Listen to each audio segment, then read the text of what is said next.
Thank you, Sergeant Atam, Waziri and your team, and all the honorable members, good morning. May I once more welcome you to this session, whereby we shall interrogate Waziri and the team on the issues that are before this ad hoc committee.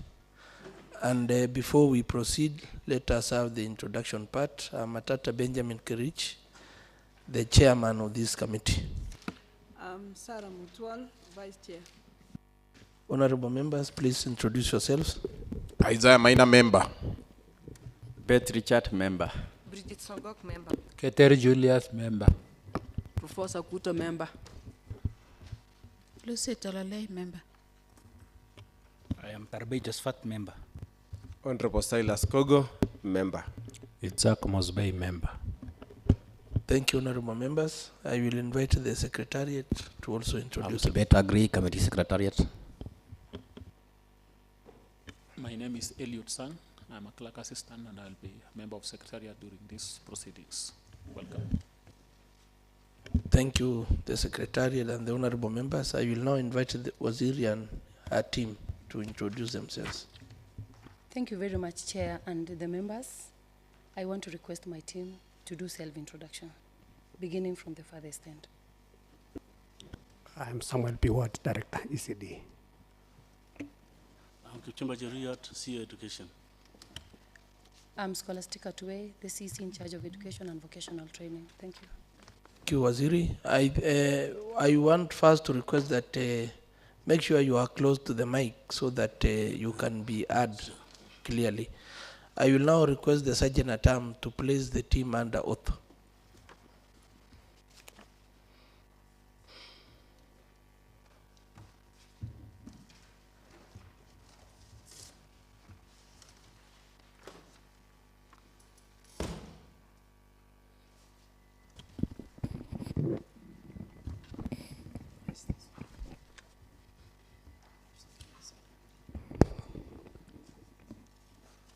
I, Scholastica Tuwe, do hereby affirm to testify on all matters in question and to tell this committee the truth, the whole truth, and nothing but the truth.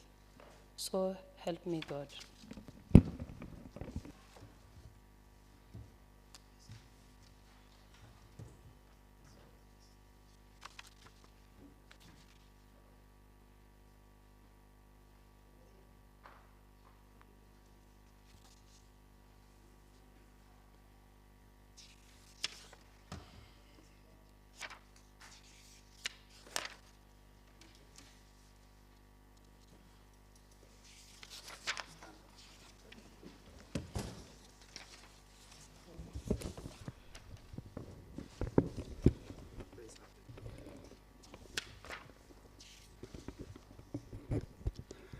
I, Kipchumba Jeriyot, do hereby swear to testify on all matters in question and to tell this committee the truth, the whole truth, and nothing but the truth. So help me God.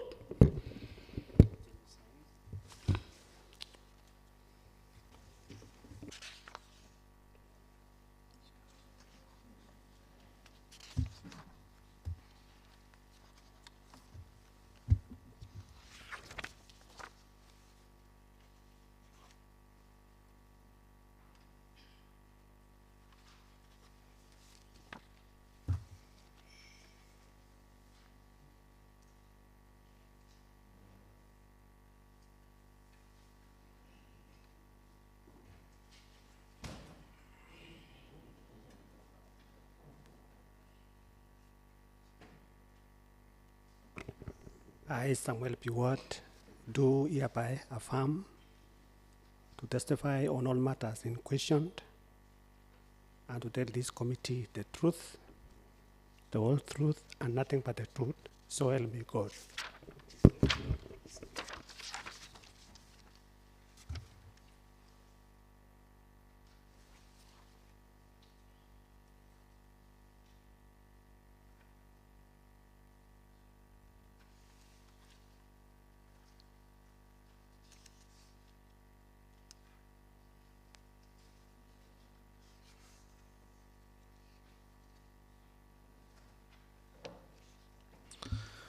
Okay, thank you very much, the Sergeant at Arms, Waziri and your team.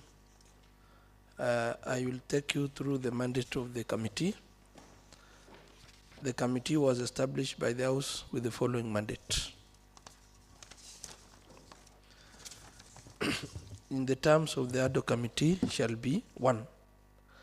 To, with respect to flagship projects, flag and allege non-existing projects as spelled out in the implementation committee reports laid on the table of the House on 17th September 2024. Roman number 1, investigate whether there was a financial impropriety across all the departments. 2, establish whether there was a breach of the Constitution or any other applicable laws by state and public officers in the execution of projects.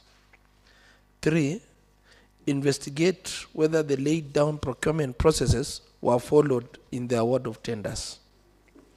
4, recommend appropriate action to be taken against identified breaches and all responsible parties accountable. B, establish the actual cost of personnel emoluments incurred during financial year 22-23 and 23-24 in circumstances, if any, occasioning violation of Section 107 of the Public Finance Management Act, and whether public funds were irregularly paid for personnel emoluments. C, with respect to the Agricultural and Rural Inclusive Growth Project, NARIC, investigate the following. A, whether funds were utilized in a prudent and responsible way. B, beneficiaries and their physical locations. C, whether the procurement processes were adhered to. D, with respect to the hire of county machinery and or motor vehicles to as contained in the Project Implementation Committee reports laid on the table of the House on 17 September 2024, establish 1, the circumstances leading to the hire of road machinery or motor vehicles. 2, whether the tendering process was adhered to in accordance with the procurement and other applicable laws. 3, the actual work done and locations. 4, the total amount of money paid vis-a-vis the budget allocation. 5, whether there was value for money. And finally, the ADO committee is mandated to report back to the House the findings and propose appropriate recommendation. So maybe Waziri, without much ado, I will invite you to give us a briefing about your department.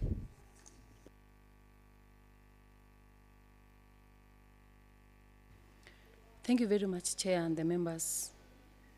Our department is Department of Education and Vocational Training, where we have 2 critical core mandates to the department. The devolved function of early childhood education is domiciled in our department. We also have vocational training centers. So we have 2 directorates in our department, headed by a chief officer, headed by a CEC, County Executive Committee member. We have 1 chief officer. We have 2 directors for ECD and 1 for early childhood development education. We have a total staff in ECD sector, total of 1,396 ECD caregivers across the county, teaching in our 809 public schools, with a total enrollment of 43,216 learners. We have 70 ward education officers and assistant ward education officers. So the ward education officers are 30 in number, and the assistant ward education officers are are 40 in number. We have other areas that we have 2 ward education officers, assistants, like Tindiret, covering a wide area. We have Songo Soba. We also have some part of Nandils. In the Okay, department- thank you, Waziri. Yes. That brief is enough because we are going with time. Yes. How can you rate your performance in your department Thank you very much, Chair. from 1 to 10? At a scale of 1 to 10, Yes. we can give ourselves 6. Thank you, Chair. Okay, thank you, Waziri. Now, I have some checklist here. You were summoned to appear before the county assembly, and we had some items that the committee requested. And one of the items is the personnel emoluments for the period commencing 1st July 2022 to the period ending 30th September 2024. Secondly, have you complied? Thank you, Chair. At the department, we managed to compile some documents which were available to us, and there are documents that were not available in our custody. And Chief Officer forwarded some of the documents, and I can confirm that one of the documents... Waziri, Yes. I want us to be specific. Have you complied with the documentation on personnel emoluments from the period commencing 1st July 2022 to the period ending 30th September 2024? Have you complied? Thank you, Chair. We have compiled because we've come with the documents today, and I can confirm they're here for submission. So the documents are not with the committee? They are with us here. You didn't submit as per the deadline that you were given? We were compiling the report, Chair. We have the HR in the department who is away. So we had to look for the keys So to I access direct the that locker. you hand over the file to the Sergeant at Arms. We shall, Chair. Thank you. Now,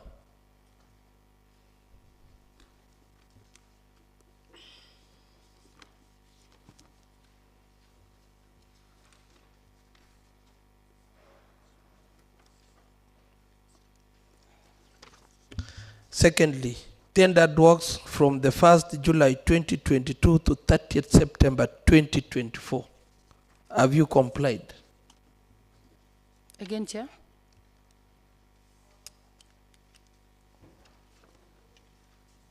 Thank you, Chair.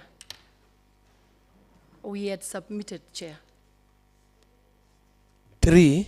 Paid works from 1st July 2022 to the period ending 30th September 2024. Thank you very much, Chair. We were still compiling because payment is made at the finance department, the county treasury, and we have the document here with us indicating the projects that have been paid. So can you also hand over the same to the Sergeant at Arms? Point of order, Chair. Yes, Honorable Mosby, I think you will allow me first to go through the I'm getting concerned, Chair. yes. If you are receiving these documents at this time, what about the rest of the committee membership? When are we going to peruse, Honorable Chair? Because, Honorable Chair, for purposes of fairness, yesterday we had some people we were interviewing and they couldn't supply the documents. So when are we going to peruse, Chairman? I need your guidance on that, Chair. Okay, Honorable Member, I think I will rule that let us allow the session to proceed so that after the interrogation of these documents, the ad hoc committee is at liberty to summon back the same department to come and explain issues that the ad hoc will find it necessary for them to come back. So maybe I will indulge that we proceed so that the situation yesterday was that the director didn't produce any document. But for them, they are now producing the document. So I will allow that we proceed. And then in the circumstances that after perusal of these documents, we can allocate more time for them to come back and answer to the queries. Thank you. Waziri. Point of order, Honorable Chairman. I think then it should be categorical, Honorable Chairman, that such conduct should not be entertained, because anybody else who is waiting might decide that they will come with documents the same way they have just done. It should be very clear. Honorable, that when a deadline is given, Honorable Member, I think I have ruled on the way forward, please. So allow us to proceed. Waziri, all the paid, the item number 4, all paid and unpaid consultancy services from 1st July 2022 to 30th September 2024. Thank you, Chair.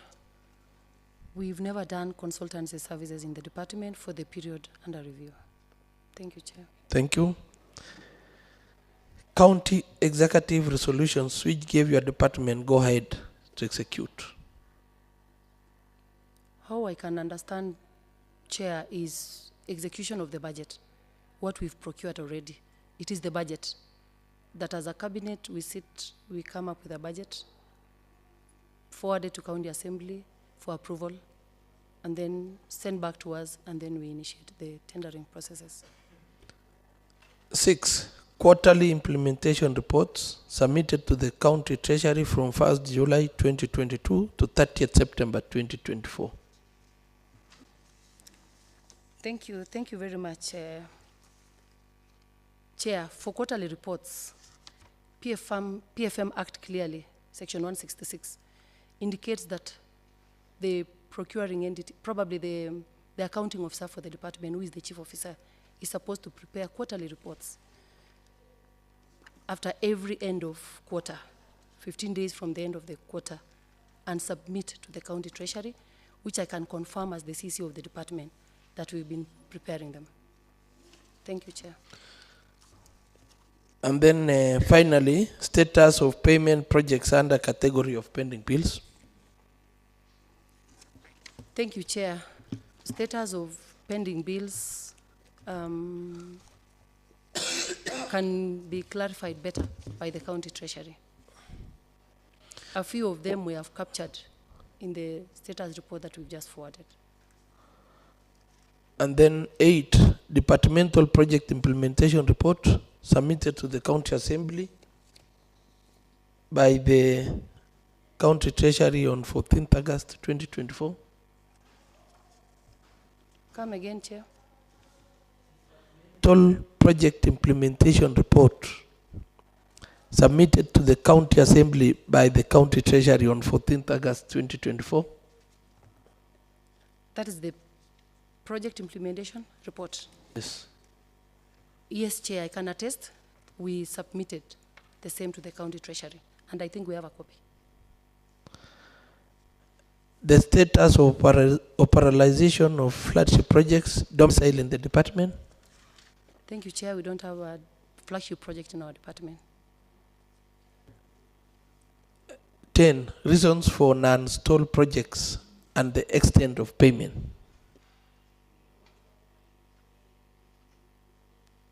Thank you, Chair. I think the question is not... The question was not correctly framed. Yes.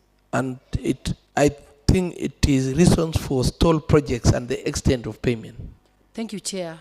Any stalled project, I can confirm as a department, has not been paid. I can confirm.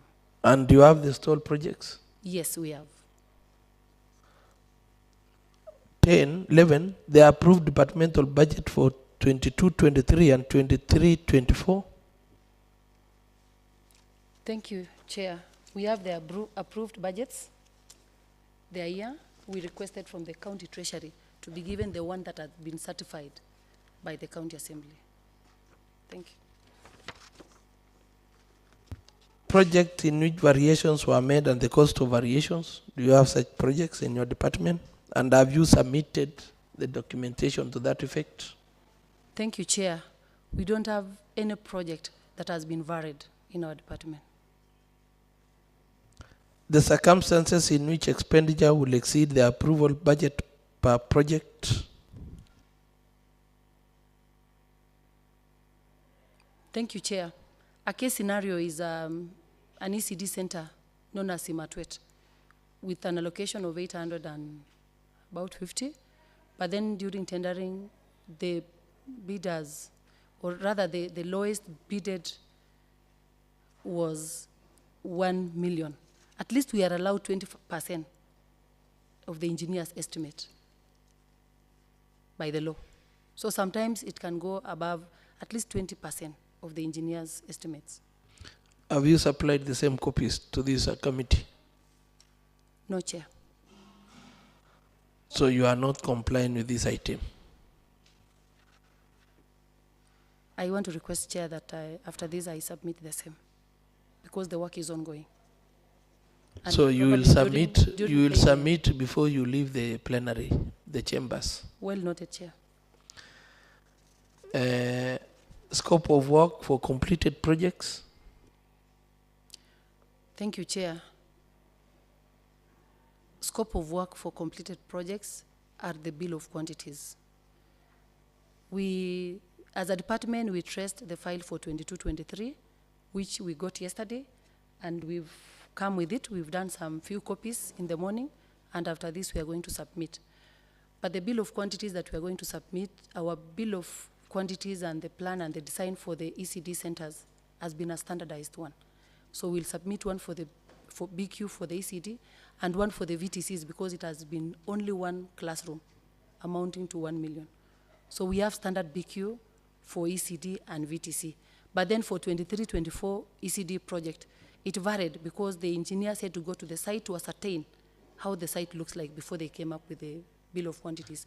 So we promise that we have the files with us, we are going to submit. And we want to sincerely apologize that we are submitting when this process is ongoing. Kindly bear with us and forgive us.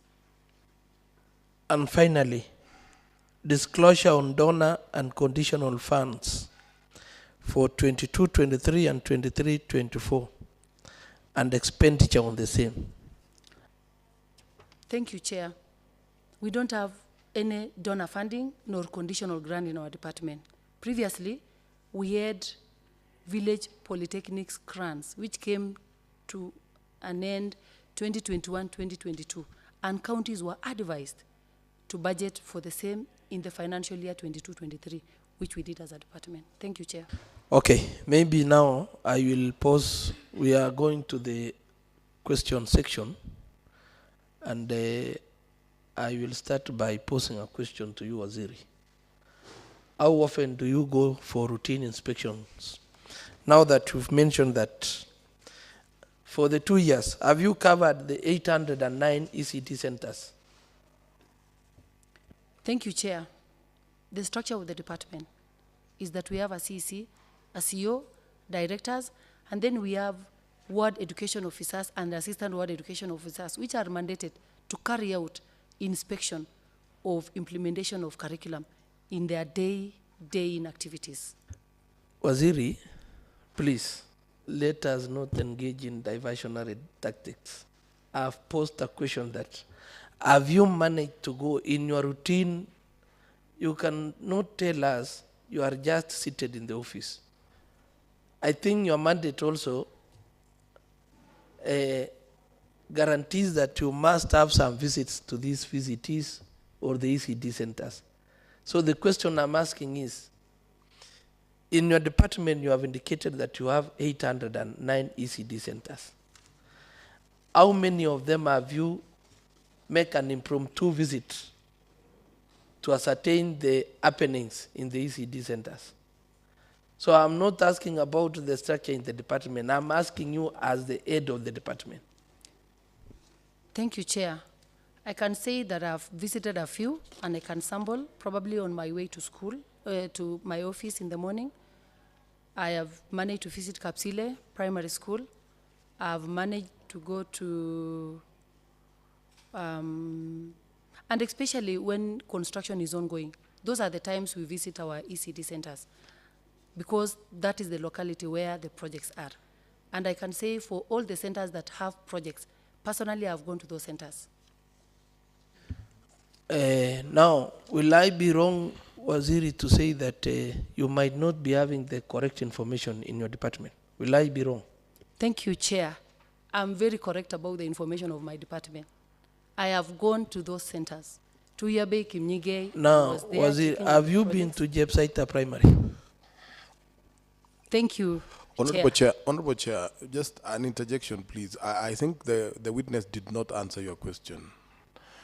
The question was very categorical. 809. How many has she visited in the last 2 years?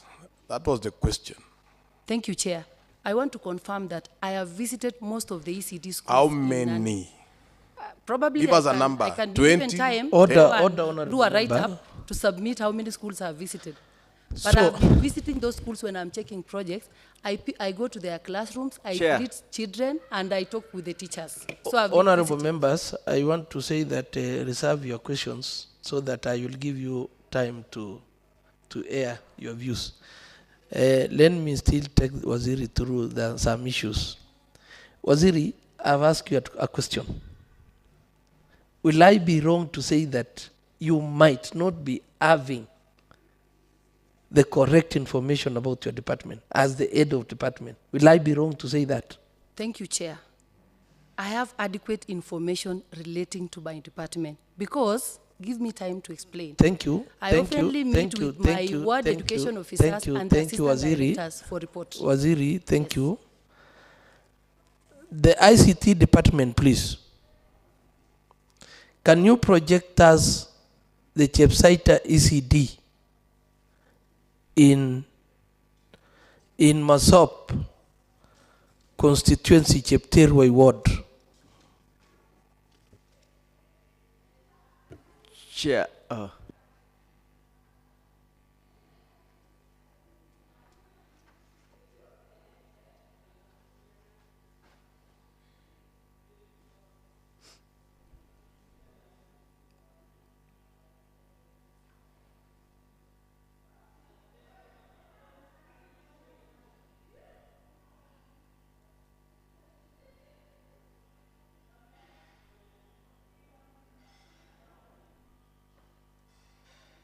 Secondly, can you also project for us the ECD in Sangalo, Kebulonik ward?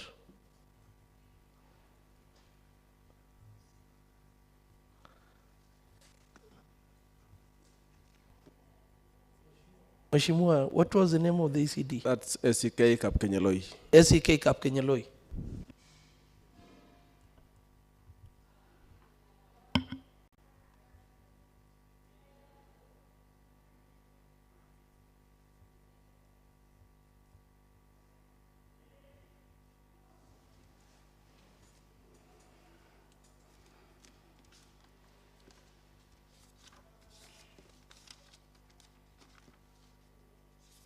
Okay.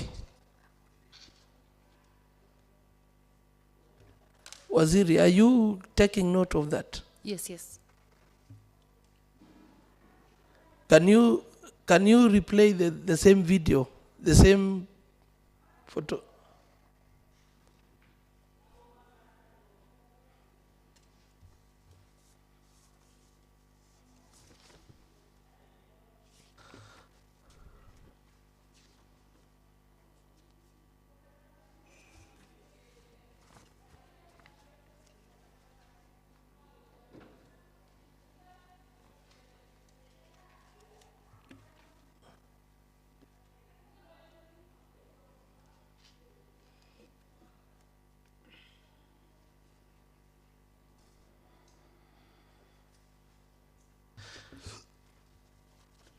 Okay, thank you, the ICT department.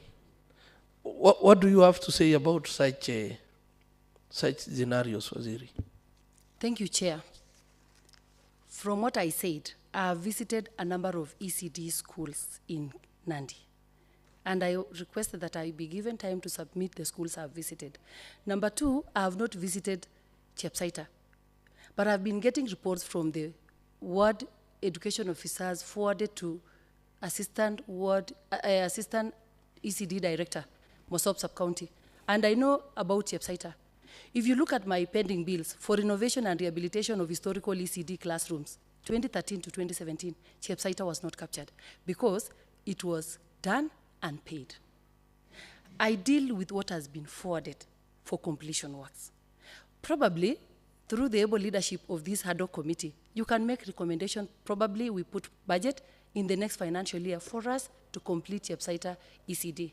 And then for ACK Kapkenyoloi, I can confirm and attest to this ad hoc committee that it is clearly reflected in our budget for renovation and rehabilitation of 2013-17 ECD centers, which as a department, we wrote to the county treasury, head of supply chain, to advise us accordingly on how we are going to implement the 14 million clearly reflected in the budget. Because Chair. we tried to tender it out, but it was not Chair. responsive. And we Yes, have actually- Honorable, Point of order. Honorable Bett. Actually, as your facts, you put some questions to the CEC to answer, and no single questions has been answered.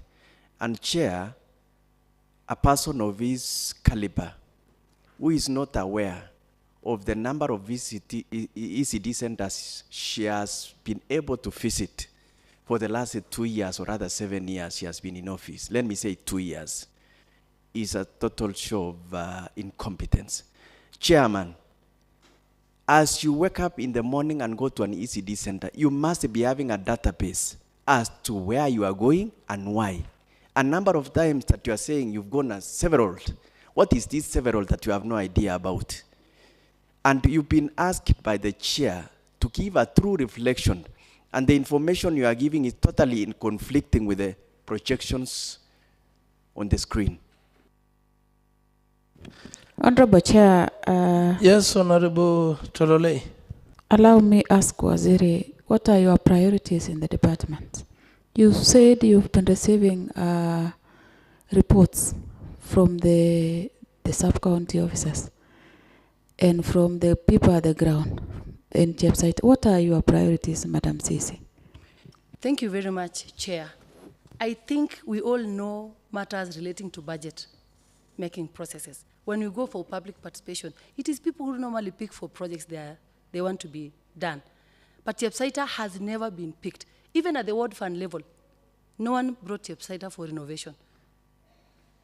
But what I'm saying, because it has been forwarded to us, we look at way of putting it in the budget and doing it in Point the of order, Honorable Chairman. financial year. What is The witness talks about ward fund. Could she explain what that means? Sorry, thank you very much, Chair. And What I Waziri, Yes. for clarity and for us to move forward, I want you to restrict yourselves to the question that are put to you by the honorable members, so that we don't have back and forth on questioning.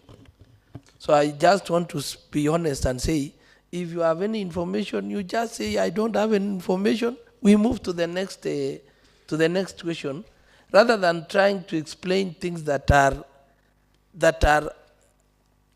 glaring physically. And Waziri, as the head of department, I don't agree with you that all issues should be brought during public participation.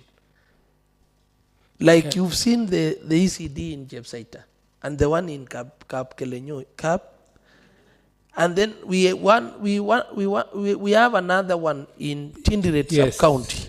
Yes. Can the ICT department project the ECD in Tindiret sub-county? Chebangu ECD.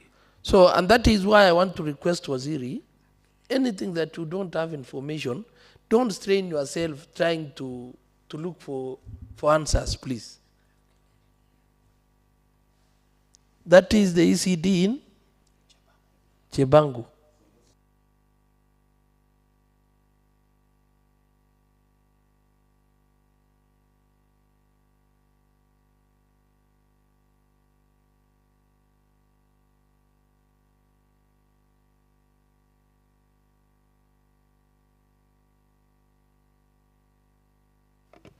Okay, Thank you. Chair. And, I want honorable members, let us allow Waziri to conclude with the questions that we've put so that we don't mix up.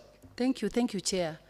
I have requested this Honorable Ad hoc Committee that for Chepsaitai's case, it has been brought to my attention.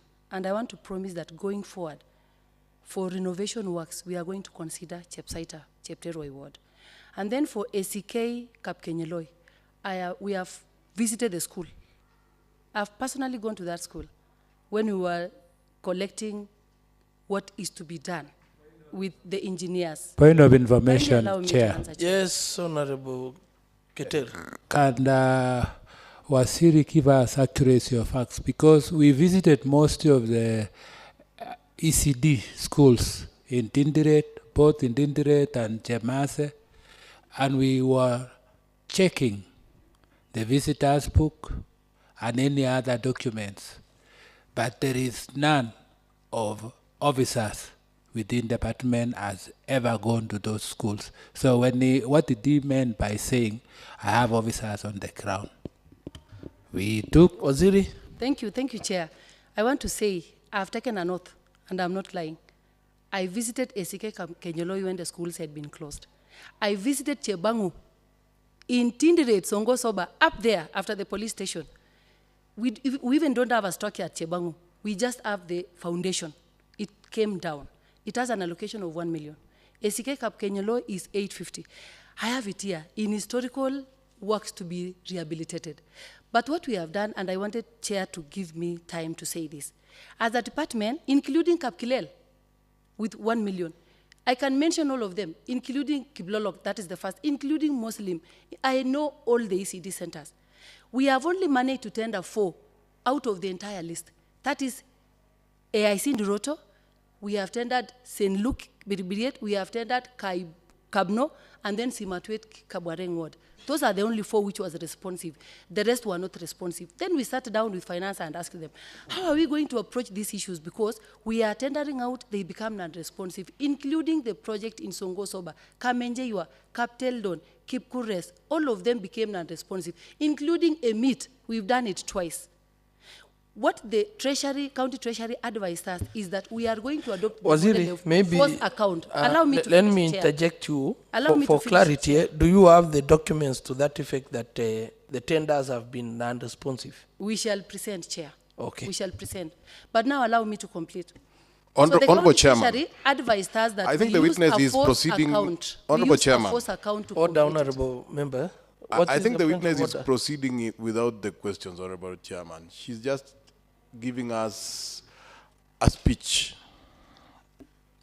Could she answer the questions? Just answer questions. Chair, in addition to that, I think the witness should confine herself within the questions and the projects in doubt, not giving the background of the entire department and how she has been discharging her mandate. Waziri, I will once more request that please confine yourselves to the questions. Thank you, Chair. Yes. I promise to be loyal. It is a department I know very well. I know all those projects. So I was just bringing the other project to combine with this one to show you that for real I've visited these schools. Thank you, Chair. So what is the action that you've taken now that the issues that the committee is interrogating are issues for the 2 financial years? And now these issues have not been solved to date. And you have said that you are in consultation with the Department of Finance. How far are the consultations? Thank you very much, Chair. We talked with County Treasury and we've agreed to use a force account. They went ahead to ask the OAG, to ask the auditors the best method of completing the stalled works, which really needs little amount of money, and those ones which has been retendered severally, and they are not responsive. And they advised us that we go the force account way. And probably during the time of interrogation, finance can better answer this method. Thank you, Chair. So, honorable members, I will now allow you to Honorable pose your questions to Waziri and the team. Honorable Chair, could she explain to us what she means by force account? Waziri. Thank you very much, Chair. As I indicated, force account can better be answered by County Treasury. But we are told that force account, a procuring entity may use force account by making resources to the state or public officers and using public assets, equipment, and law. And that quantities of works involved are small and scattered or non-responsive in remote locations for which qualified construction firms are unlikely to tender or reasonable price, and the quantities of work cannot be defined in advance. And they advise us accordingly we use it. And I want to promise this ad hoc committee, if we employ that method, we are going to complete all our ECD centers. Thank you, Chair. Keter, and then Honorable Mosby. Yeah, just man, what could be the reason why there is non-response? Could you please give overview? Why do you think there is non-responsive in your department? Thank you, Chair. Does it mean there is something else beyond that? Please, can you explain so that we can understand and know why is it? Maybe I will allow Mheshimiwa Mosby to pose the question so that you can answer both of them. Thank you, Chair. My question is about, because I was not in the team that went to the field. I've looked at structure, maybe the ICT can still help us, where a door is almost falling over. And then there is another one where the lintel is about to collapse. Yes, that one. I'm not sure which one that is, Chairman. That one is SEK Kapkenyeloi. Yes, yes. Kapkenyeloi, yes. This is a public health risk to both the children. We know our children at the age, because I'm a teacher, at that age are so playful, Bwana Chair. Now, that one, yes, that one. I just look at that, Chair. Now, we have Waziri here and her team. In a scenario like that, what should you do, Waziri? What should you do? Should you just talk about funds not having been allocated? Your officers are busy with the curriculum at the expense of the health of our children. I mean, it's so I just want to get your response on scenarios like this. Of course, these were a few that were highlighted, but I'm very sure there are many other risks posed to our children. Look at the stones. They must have fallen someday, and you can see the others hanging dangerously, falling anytime. So that's my question. And then finally, although this Chair, you had partially ruled on, you had ruled on it, I'm still on the documents that have been submitted today. I know, Chair, at some point we will retreat to go and make a report. Shall we be fair to base our reports on documents we've not interrogated? Because I know time is not on our side. Thank you. Waziri. Thank you very much, Chair. Chair, as she responds. Yes, Honorable Bate. I just want to remind the officials before us that our constitution is very clear on some functions. And I want to remind them, I can draw your attention to Article 183(3) of the 2010 Constitution on functions of county executive committees. Article 183(3) reads, the county executive committee shall provide the county assembly with full and regular reports on matters relating to the county. Chairman, I just want to remind them that it is a constitutional obligation. What we are demanding here is not for our personal need. It is a constitutional obligation that you must provide without any sugarcoating and give full information. Thank you, Chair. Okay, Waziri, proceed Thank to you, answer the Chair. concerns. May I sincerely apologize for what we've seen this morning relating to Chepsaita ECD. I'm a teacher by profession, and I know what it means to teach in a classroom in a dilapidated condition like that. I want to promise this honorable ad hoc committee that we are going to move to the sites, not only Chepsaita, to do a round check of what is happening across the county with group of engineers, from the structural engineer, the electrical engineer, and even the quantity surveyor, so that we come up with works to be done in those particular dilapidated conditions. For this one, that is Chepsaita 2014-2015, I will talk to my colleague in the Department of Administration, CC, where the disaster management unit is domiciled, to enable us to send a team of disaster management officers to go and assess what really happened that the classroom came down fully. So that we Waziri, check how are you to do confirming my earlier concern that you don't have the correct information in your department? Are you confirming now that you have apologized? Chair, thank you very much. I confirm that not all of them. Thank you, Chair. Chair, there is... Yes, Honorable Trufosa. Thank you, Honorable Chair. I want to take you back to Jebangu ECD. I'm not satisfied with what Wasiri has answered. She has said that she has gone all the way to Jebangu, up a hill. I requested the ICT to,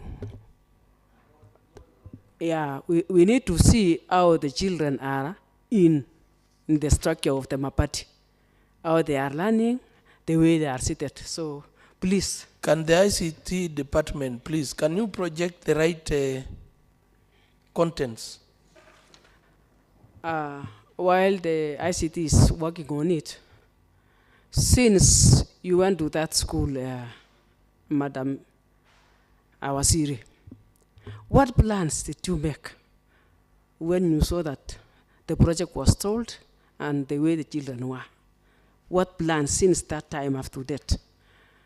Because those children are in pathetic situation, health-wise, and even diseases. They can even be infected by diseases. For example, Chikas. So, Madam ECD, you have told us that, Madam Wasiri, you have told us that you have plans for all those projects which are in pathetic situation. Where will you get funds for facilitating all those projects? And yet, by now, we are waiting funds from Water Development Fund. If those projects are not factored in Water Development Fund, where will you get the funds to complete all those projects? Another question is in my ward. There is an ECD called in Andirok. And you have been given that project through ward officers. And I've never seen that project appearing in any report. I don't know why. Nandirok. It was done between 2014 and 2015. It is halfway in the slab. It is just the same as it was. I don't know whether you have visited that school, Honorable Wasiri. I don't know. Next is about the Beng ECD. It was an emergency issue. It has been reported through the constituency administration officer or sub-county. No response about that ECD pertaining to emergency. They are not even factored in water fund because they are sure that they have given that report as an emergency. Madam, I don't know what are you going to do with your office. Chair. Those such issues. Chair, I would request. Lastly, there is an ECT called SAMSP. I've been reporting every now and then to your office about that ECT. It is in pathetic situation, it has not been used, and it's almost falling. The roof is almost falling, the doors are not there. I don't know whether you have done something since I came to your office. Thank you. Thank you so much. Honorable Bit, so that Chair, Waziri will answer I the wanted questions. us, we have a projection of emit so that when we can respond, we respond once we've, can the CEC tell us the state of emit ECD center in Chemeli Chemase before projection? Then we can do a follow-up questions on all the projects that has been projected. Emit in Chemeli Chemase ward. Okay. Okay. Waziri, Thank you. proceed. Thank you, Chair. Thank you so much. I have noted with concern the concerns raised by the member, and I want to say that Chebangu is clearly captured in the budget. I told you that we had tendered it out, but it was non-responsive. Captured in the budget, which financial year? Financial year, it is captured in financial year 2023-2024 supplementary, 14.7 million for all works, about 23 ECDs to be rehabilitated. Honorable Chair.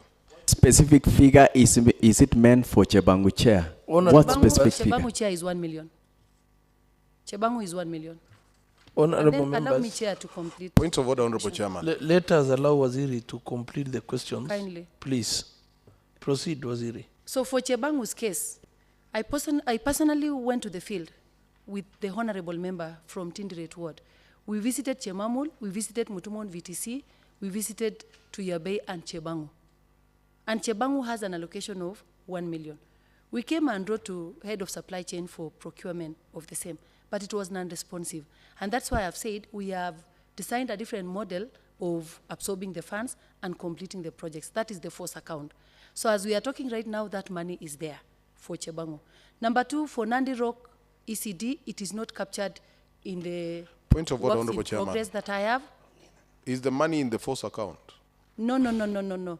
It is a model Where that we is are the going money? to adopt. Where is the money? Probably during supplementary. It is going to be appropriated to be put in a force account to enable us to use the money from that particular account. Maybe, Waziri, you've not answered a question that was raised by Honorable Keter on why projects are non-responsive. Thank you, Chair. Allow me to complete for Nandi Rock ECD, which I promise also to visit and ascertain the level of works. I want to say about Ibeng ECD, it is true that it was reported by Mheshimiwa in our office, and we wrote to Head of Disaster Management Unit to send a team for report writing on the same. The same was brought to our department, and we forwarded the request to the Department of Disaster Management Unit for facilitation. So you have the report that We shall was provide, we shall generated. supply. And Chair, yes, through your indulgence, I would wish the accounting officer in the department to respond on such technical issues other than the CEC. She is responsible on matters running of the department other than policy making. So is it possible I finish with what? let us allow Waziri to finish, and then And we then shall. for Samis Bay ECD, thank you very much, Chair. Mheshimiwa reported, this is works that was done by our students, Mugen VTC students. And I talked to the manager when the report came to our office, and the manager went to site and repaired the doors which had been broken by the learners who were swinging on the door frames. The same was repaired, and also the honorable member we discussed with Mheshimiwa from Chair. Loi Maraba Ward. Chair. Let me just say this. Chair, Honorable Chair. members, please let us allow Waziri to Allow me finish to- so that. Giving us stories, Chair. She's giving us stories and giving stories. not I'm responding saying to the the truth. question. Order, honorable members. Honorable Keter. Thank you, Chair. I wanted to tell Waziri through you to stick on what we have asked, not to give us the overview of the department. Thank you, Chair. Thank Please. So Waziri, I think Waziri have ruled on this. Please stick to the question. It is Specific, okay. So the specific ECDs, stick to the specific ECDs Chair. that Thank has you, been Chair. asked Chair. by the honorable members. Chair, Yes, honorable. She's sticking to the question. ECD is the one, Samis Bay is the one I asked about that one. Yes. So let him finish. Okay. Allow me, Chair, to finish. So Protect me, proceed, Chair. proceed. Thank you, Chair. I have Ziri, finished. I will not protect you when you go outside the questions. I will not go outside. Don't employ teacher. They were not using the classroom because the blackboard has not been painted. And the teacher painted the blackboard, and currently they have occupied the classroom. And then we also have a leakage up there, and it was done by the community. They vandalized the classrooms. They removed the wires, the electrical wires for lighting, and then they vandalized the iron roof. And I think we discussed that as a department, and we are going to address the issue once we have the funds. Thank you, Chair. Now, there is the question of why projects in your department are non-responsive. Okay, thank you very much, Chair. Sometimes we tender out. Maybe on addition, let the Vice Chair add something. Okay, to end this thing of saying tendering and non-responsive, Chair, so I can remember very well, we went with the contractor to 2 ECD centers in my ward. That one was last year, before the exams of KCP. We went to Ndroto, plus the contractor, to another school again, Rongit. The contractor was willing. We handed over the contractor. The committees of the 2 schools were there. But up to now, the work has not been complete. So when you say tendering and non-responsive, I don't understand what you are talking about. So you will tell this committee why that contractor never proceeded, because what I heard from the contractor is that the papers were not approved for him to continue with the work. And again, when you say that we have been visiting all these VCTs and ECD centers, all the schools that we visited in the Tinderet constituency, I am the one who was signing the visitors book. But before I signed, I went through, and none of your officers have visited those schools, because those are the documents that actually proves that somebody visited the site. Chair. Waziri. Thank you, Chair. Chair, it's just a follow-up question. I am among the team which went to Chepangu. I wish the ICT can still project that classroom. You know, I'm shocked, Chair. The ICT team, please, can you still project the classroom in Chepangu? The inside classroom. Yeah, that is, maybe I can explain, Chair. That is an abandoned project which was done by the county. They have used it as, I think, a nursery bed. So maybe you can project the inside classroom.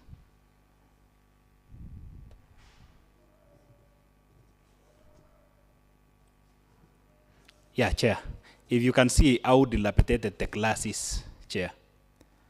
You know, I was assuming that maybe none of the staff from our education from the county has visited. But to be shocked that the CEC herself has made a visit to the school, and that they have allocated 1 million for the construction of the classroom. Chair, we talked with even the principal of the school. The school has never received any learning materials from the county. So I'm wondering, when the CEC visited the school, first, the children there are at risk, Chair, of diseases, respiratory diseases, because if you can see, as you can hold it there, that is the floor of the classroom, dusty as it is. I even, Chair, if you can, there is another photo which I displaced one of the pupils, because the materials, you can see I'm seated on one of the stones. The materials from the foundation, some of them have been moved to the classroom as sitting chairs. The desk is now the foundation stones, which was left by the constructor. Chair, there was an ECD teacher. I wish we could have invited her to appear as one of the witnesses. She's not an employee of the county, but I think to some extent she's volunteering to teach. So the school lacks the ECD teacher in that classroom. They lack the classroom. And on top of that, Chair, the ECD teacher is volunteering, a lady, and she's using local materials. I wish there was a picture captured. She was using the botanical plant, the labotiet, which she picked from the road to teach. So you can imagine, and the CEC can confirm to this house that she has visited the project. She has what, I don't know what the word education, the coordinators of the ward. Can the ICT team kindly please project that teacher? There's a female teacher teaching using some kind of leaves. I think at most, if she's paid by the community, you can look at the leaf. That is the teaching material, because the county government have not supplied any teaching material to the school. That's the ECT teacher. So you can imagine the situation. So when I see our staff, despite the situation, our CEC is able to still to smile, Mr. Speaker. Chair, with this kind of situation, I am wondering. I was believing that even they have not allocated the resources, because I believe even if that 1 million was given to any contractor, she would be willing to work with that amount, Mr. Chair. So it's a dire situation. So, I fail to understand. Because the school is just around 300 meters from the road, and you can see how pathetic it is. So you can imagine now those schools which are in the most remote parts of Dindret, how they are, Chair. Okay, maybe on the concern of the ECD teacher teaching with the leaves, I want that issue to be handled by the CEO. Honorable Chair, I wish to just place a rejoinder. Yes. Maybe as an additive for the CEC and all the officers. I'm sure the director is also there. Just to tell us, what do they think, what does this tell us about them? What you have just seen, what does it say about you? And your capacity to be in charge of this department. Are you still able to justify your high pay and existence in the county? Chair, rejoin the question. CEO, let us allow the CEO to... Rejoin on the same. Yes. Because as also among the team, that teacher, that female teacher, has been teaching for the last 17 years. She has never been employed. She's earning a salary of 3,000 shillings. A question to our chief officer. What do you feel where you sit? When somebody outside there who is entertaining people during weddings, earning 100 and something thousand, whereas the same teacher giving essential services is earning 3,000 from the POM. Chair, still the same chair, yes. Kindly. The two officers are both, because we vetted them, and they are both teachers. They should actually, because Chair, the more you continue displaying these images, we get disturbed. They should just go straight to the point. Why are they unable to function? Let them tell us who is impeding them from functioning, because every human being, you look at those, and these are small children. They are dealing with small children who are becoming vulnerable as a result of being exposed to those conditions. They should be honest and tell us, where is the problem? Thank you, Chairman. Yes. One, on the issue that Mheshimiwa Geteri had asked in the first place, Mheshimiwa Chairman, about non-responsive. Let me take a sample of Kaibu ECD in Kabiet Ward. The money which was allocated is 150 shillings, 150,000 shillings. And therefore, somebody to tender for 150 becomes an issue. That is why it becomes non-responsive. Who allocated the 150? We have that one for renovation.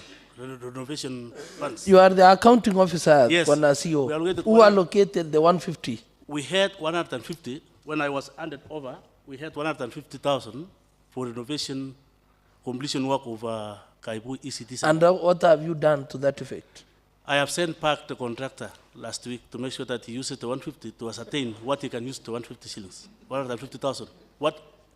What works can he be able to do with the 150? So already you have a contractor? The one that he was doing that project. No, you have a contractor already? No, I had called him. So which contractor are you sending? No, I had called him, the one who was doing that project, Kaiboy. Point. Then number two. Accuracy of facts. To the Chairman. question now, to the question on the Honorable Keter, let us allow the CEO to respond on that issue. Yeah. So It is concerning what he has mentioned, Chair. I'm a bit worried. Okay. If you check the budget for the pending bills for 2022-2023, we had 5 million for renovation of historical ECD.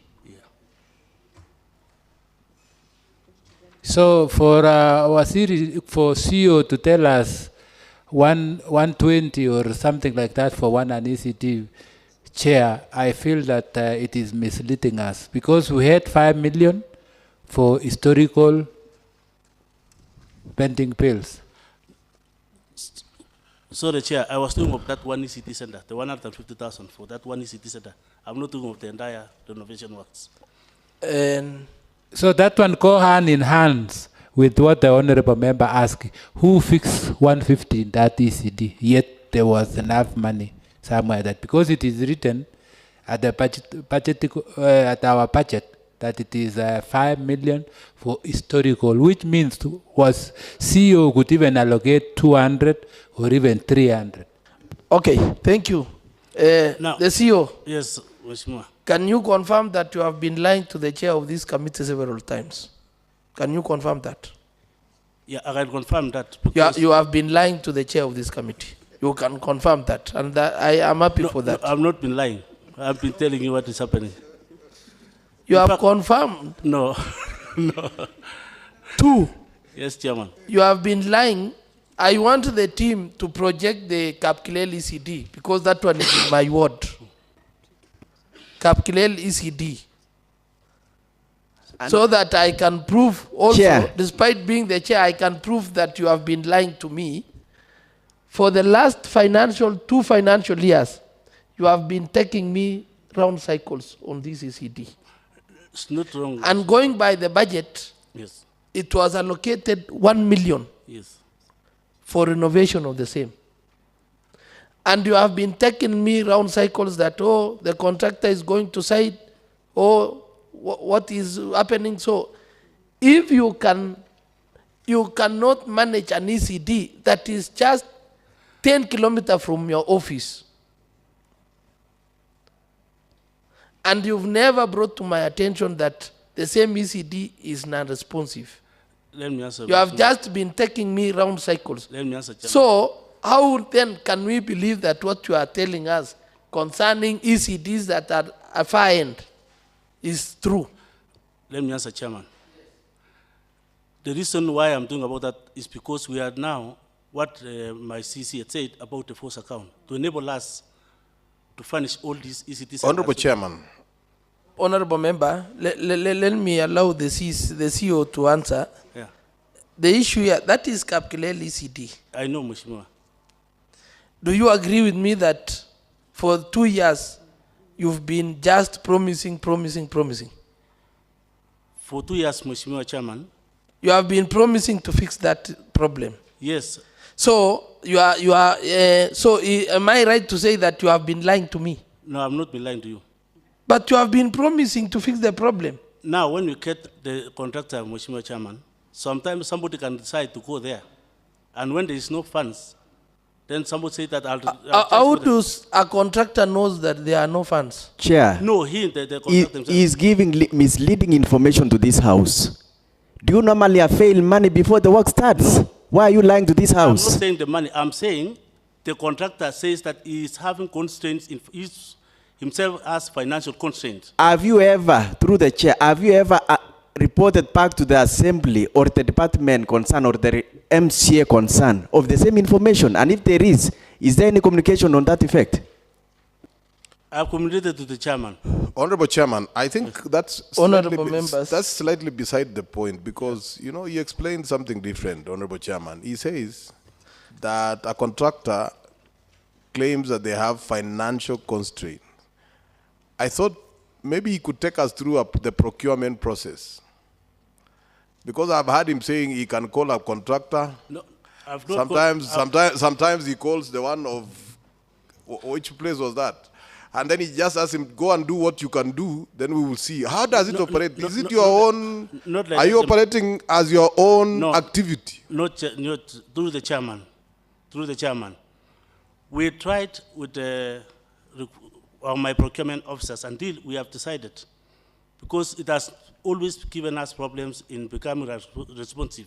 When we tender, it becomes non-responsive, and that is why we had a meeting with the finance team to assist us to have this force account so that we can be able to operate and make sure that we accomplish these renovation works in all our ECTs across the county. Maybe, Honorable Chairman, could he then answer that question by Honorable Keter? Why? Have you ever asked yourself why they are non-responsive? Why does it become non-responsive? Could you explain to this committee? You are the... No, I will not allow you. Answer the question, CEO. You are the accounting officer. Answer the question. Chair, as he answers, I want to read Procurement Act. You know, I've listened to him, Chair, talk of calling contractors where there are laid down procedures on procurement processes. This is clear indication of incompetence in the department. Section 44. And maybe conflict of interest. Which criteria do you use to call contractors? Section 44 of Procurement and Disposal Act of number 33 of 2015.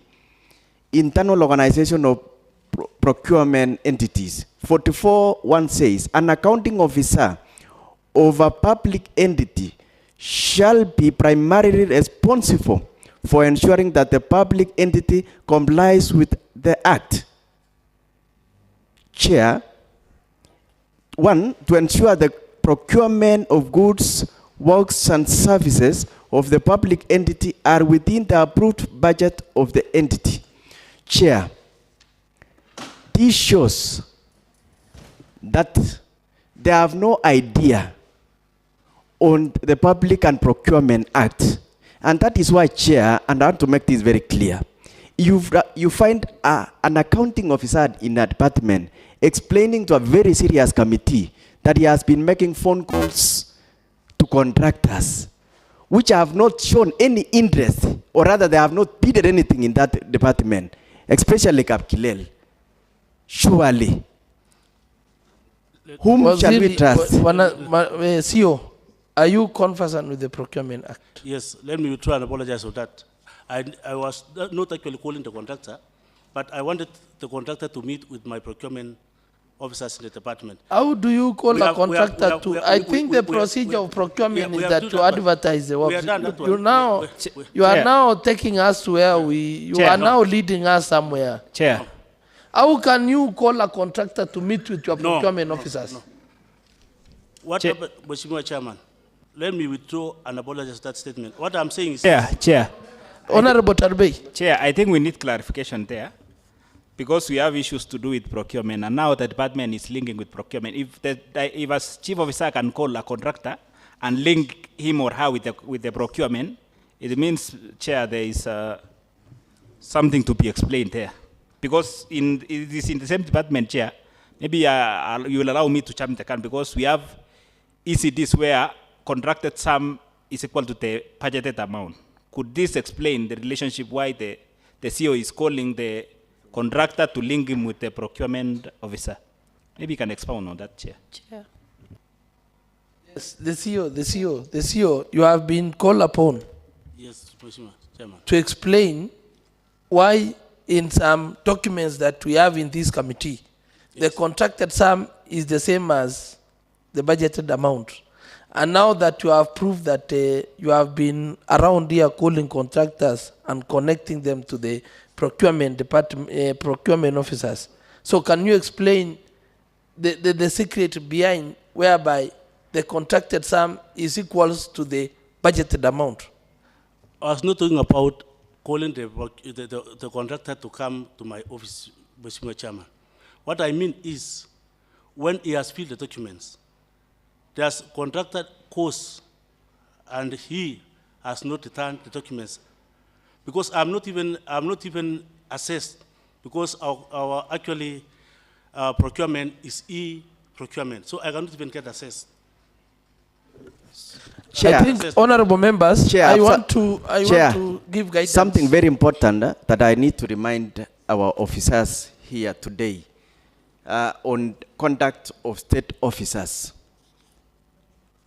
Article 75 of our Constitution, 75 1A, and let him listen very clearly. And let me read the whole thing. 75.1. A state officer shall behave, whether in public and official life, in private life, or in association with other persons, in a manner that avoids 1. Any conflict between personal interests and public or official duties. B. Compromising any public or official interest in favor of personal interest. And C.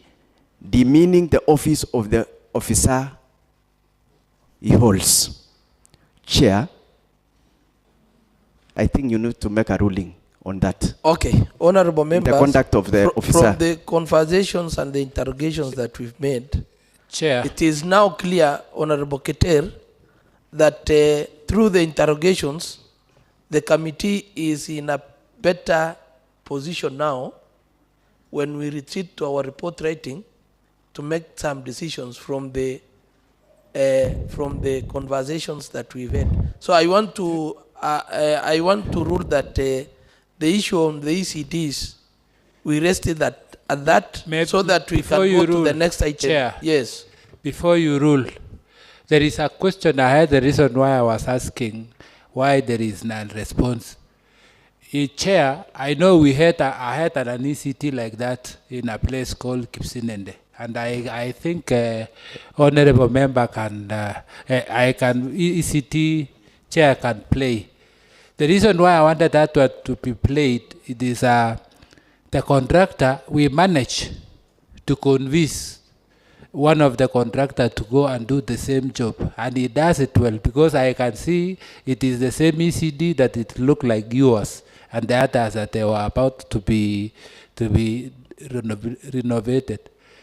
After the renovation has been done, and even the parents, they were happy. Do you know up to today, the contractor who built that ECD chair, despite we have ended the financial year for 2023-24, has not yet been paid. So that is what prompted me to ask that question of why do you think there is non-response? Because the same contractor, he could have assisted us somewhere. We could have even sent him to Tinderet or even Giropket for another job. But you find that, Mr. Speaker, the payment also has not been done. So can the CEO clarify on that? Because I know we have ended the year and the work has been done. Thank you. Honorable Chair. Honorable Chair. Honorable member. Chair. I want to rule that we proceed to the next item. Allow me just to concerning. Kindly, Honorable Chair. Yes. There was an ECD in Kosirai, if Mheshimiwa Sarah can remind me the name. There was supposed to be some renovation plus the toilets. I just want the CC to expound a bit on that. If the ICT, I really request for that. Maybe which school is that? Which school is that? Nduroto. Yeah. Yes. Maybe as you rule, Chair, because the members of public are watching, from the one you are about to conclude, we have a number of projects that the contracted sums are equal to the budgeted sum for record of members of public. Like, for example, Sirwayala FTC in Kapkangani, which is a complete project.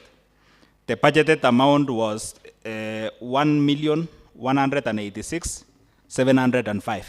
The contracted sum is 1,186,705. So the project is 100% complete. So, and a number of the project, like Medete FTC, it's the same. The budgeted sum was 1,030,000. The contracted sum, 1,030,000. That's why, for the record of this honorable, so that it's not full accusation, Chair. Okay, thank you. So, Honorable Chair, there was that part of the toilets. Toilets. Yes. I think it is also a health hazard to the kids around there. I don't know if the CC can expound on that. Yes.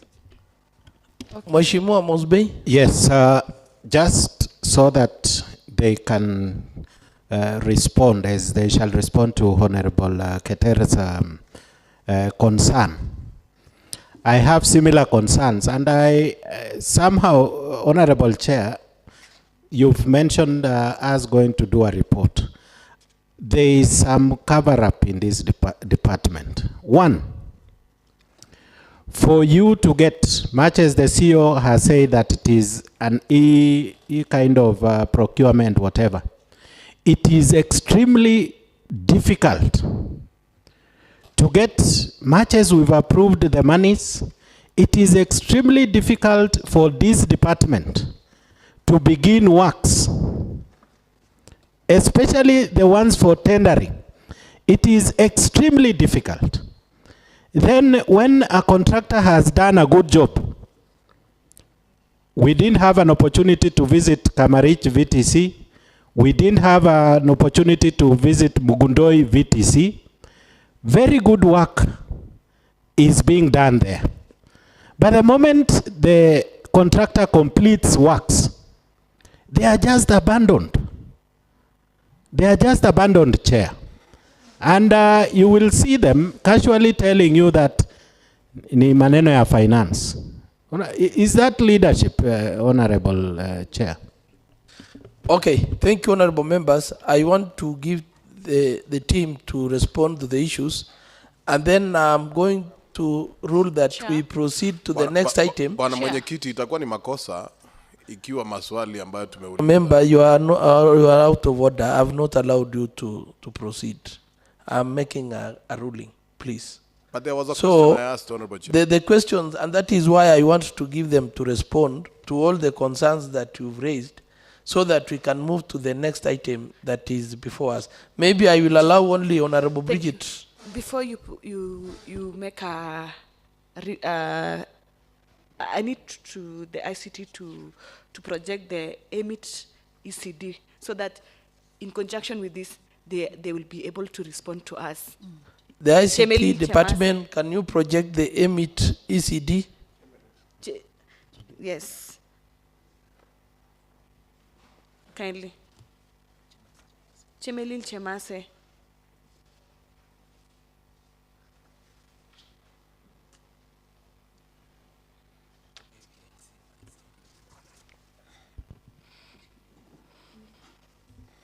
Honorable Chair, maybe as they are trying to find that, kindly may I ask one question? Okay. Thank you, Honorable Chair. May I ask this question to the Waziri and the Chief Officer? Now, you are talking of renovation of a project. May I use the project that is in my ward, Sangalo Keblone, that is CECM Kapkenyeloi, and also Kabose ECD. Now, you are doing a renovation with a project that was not completed before.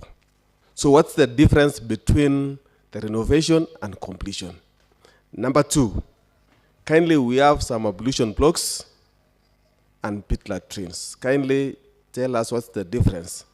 And also the status of Kapsiria VTC as asked by Honorable Member from Kabisaka. What is the status of Kapsiria? And when doing that, I'll ask the ICT team to project that Kapsiria VTC in Kabisaka ward. Thank you, Honorable Chair. Maybe I will allow the team to respond as the ICT department look for the photographs to project to the CEO. Thank you, Chair. Allow me to answer. Let me answer that. Answer the issue of non-responsiveness. No, I wanted to answer about that. And answer also the issue of contracted sum equated to budgeted amount. And then Waziri will proceed with the others.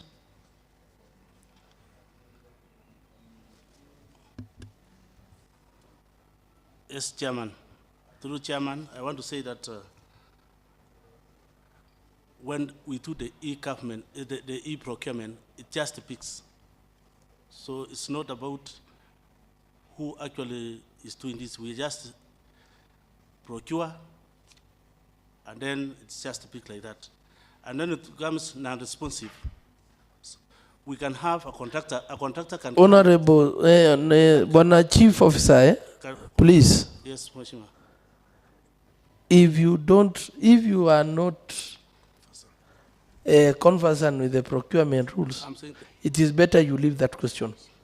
You cannot tell us that when you are with the e-procurement, when you bid, it just speak. I also understand that bidding is open to many people to bid. Yes. And there is no way that the contracted sum can be equal to the budgeted amount. So if you don't understand anything on procurement, you just leave it. Let me leave that one, Chairman. Thank you. Proceed. Thank you very much, Chair. Let me continue with the questions had been asked regarding EMIT ECD, which is 23-24 project, tendered out, bidders bidded successfully, and we got a contractor. Site was handed over, and contractor deserted site. He promised he was going to assemble materials to come back to site, but he never did. What we have done as a department is that the chief officer has initiated the retendering process. And I think we have documents regarding the same to show that he was ready, sent to the head of supply chain management to initiate the retendering process. And then for the AIC Nduroto issue, it has an allocation of 950 for renovation and rehabilitation. But when we visited with Mheshimiwa there, we realized that the learners were really suffering and they did not have toilets. What we did as a department is we came during supplementary one. We did vermin and we allocated Nduroto 500, making it 950 plus 500. And we have a BQ to that effect. We have the tender documents and the award for completion of Nduroto ECD and construction of a 2-door pit latrine and a urinal. What were the scopes of work is that when we went there with Mheshimiwa, the children were almost doing CECM exams. And the condition of the classroom was very pathetic. And out of the talk that Mheshimiwa had with the contractor, we requested him to move to site very fast to make sure that he corrects the mess so that classroom will be conducive for learners to sit for an exam. CECM exams were done in a very conducive environment because he went and did screeded floors, but what he remained with, he even did cabling that had not been done. He did painting, he did cabling, he did screeding of the floor, both inside and outside the veranda, but he left the pavement slabs, and he never removed the concrete iron sheets, which were supposed to be replaced because there were leakages. Waziri, allow me, Chair, when the contractors are on site, yes, who supervises? So thank you very much. What happened is that the same contractor that we had given work deserted site because... Chair, you should answer the question. Yes. Who supervises works? We have project manager to that effect. Proceed. Thank you so much. The above project, is it Nduroto? You are talking of Nduroto? Yes, that is the Nduroto I'm explaining. Who was the project manager for that project? The project manager was the engineer from the Public Works. Can you mention the name? We have project manager known as Engineer Mwale. Thank you. Proceed. And then for Nduroto still, we had a small space, which Mheshimiwa said.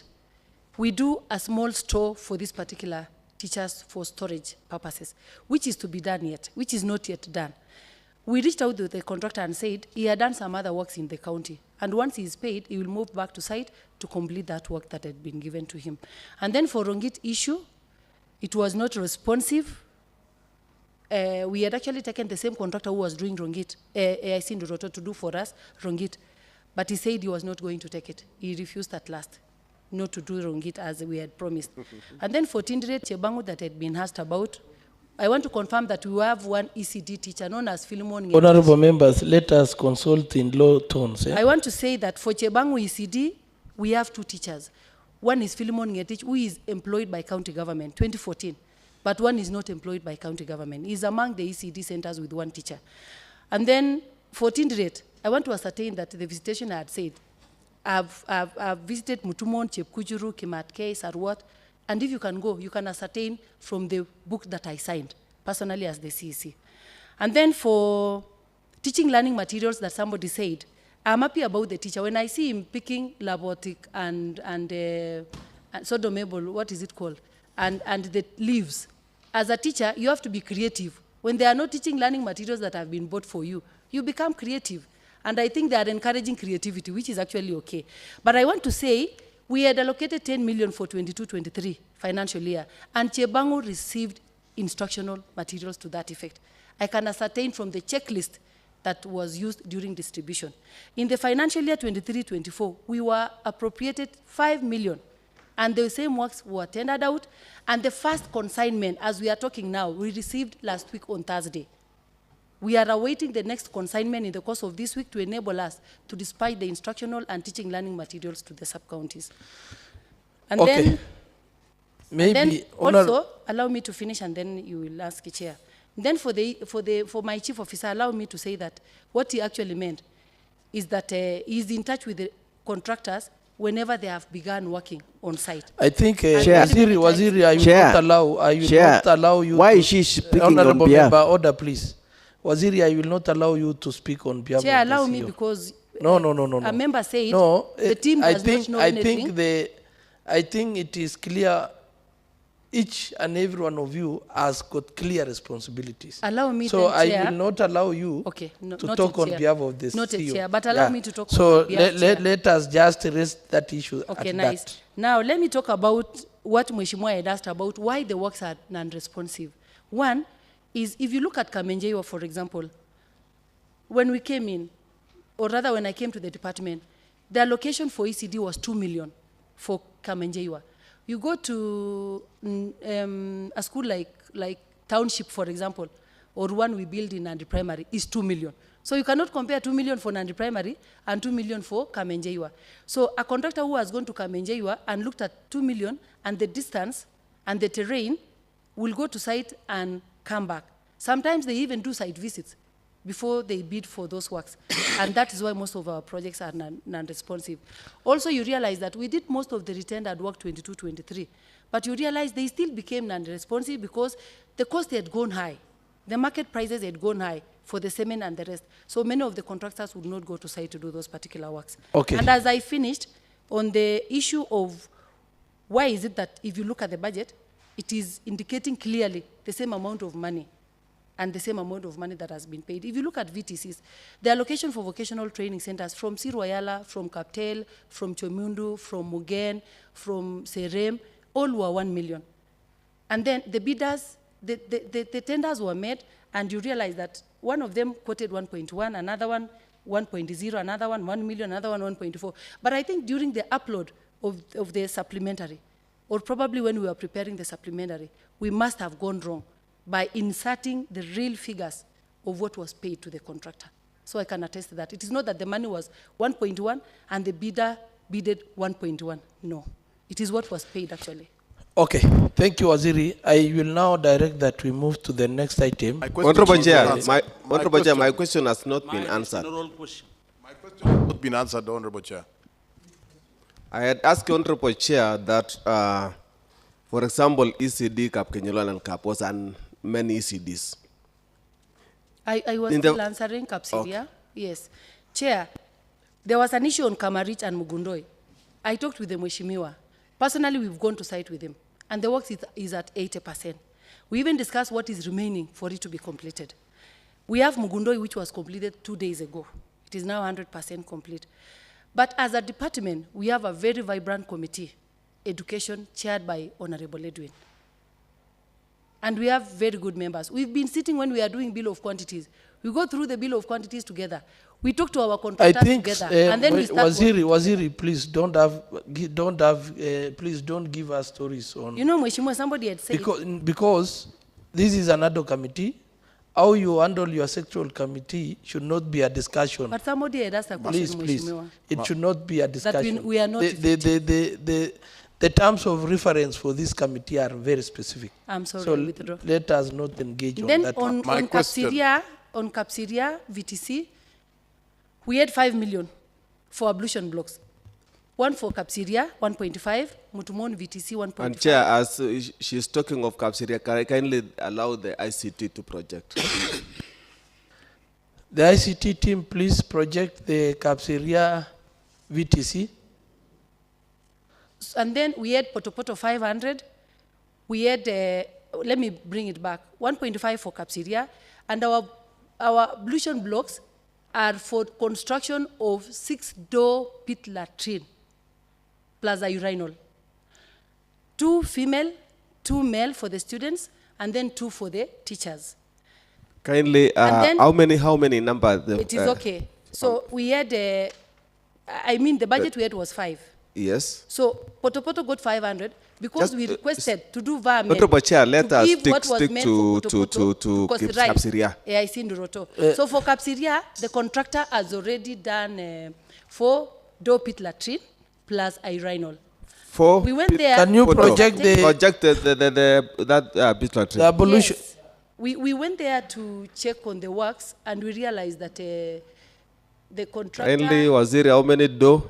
The contractor has done 3 for the ladies and 2 for the male, including a urinal. That is why men are getting 2. But you had earlier said 4. Sorry, let me withdraw. It is a 5-door. Sorry, Mheshimiwa. Sorry, Chairman. I'm so sorry. And then we have requested the contractor to go back to site and complete works. It is still an ongoing work at probably 80%.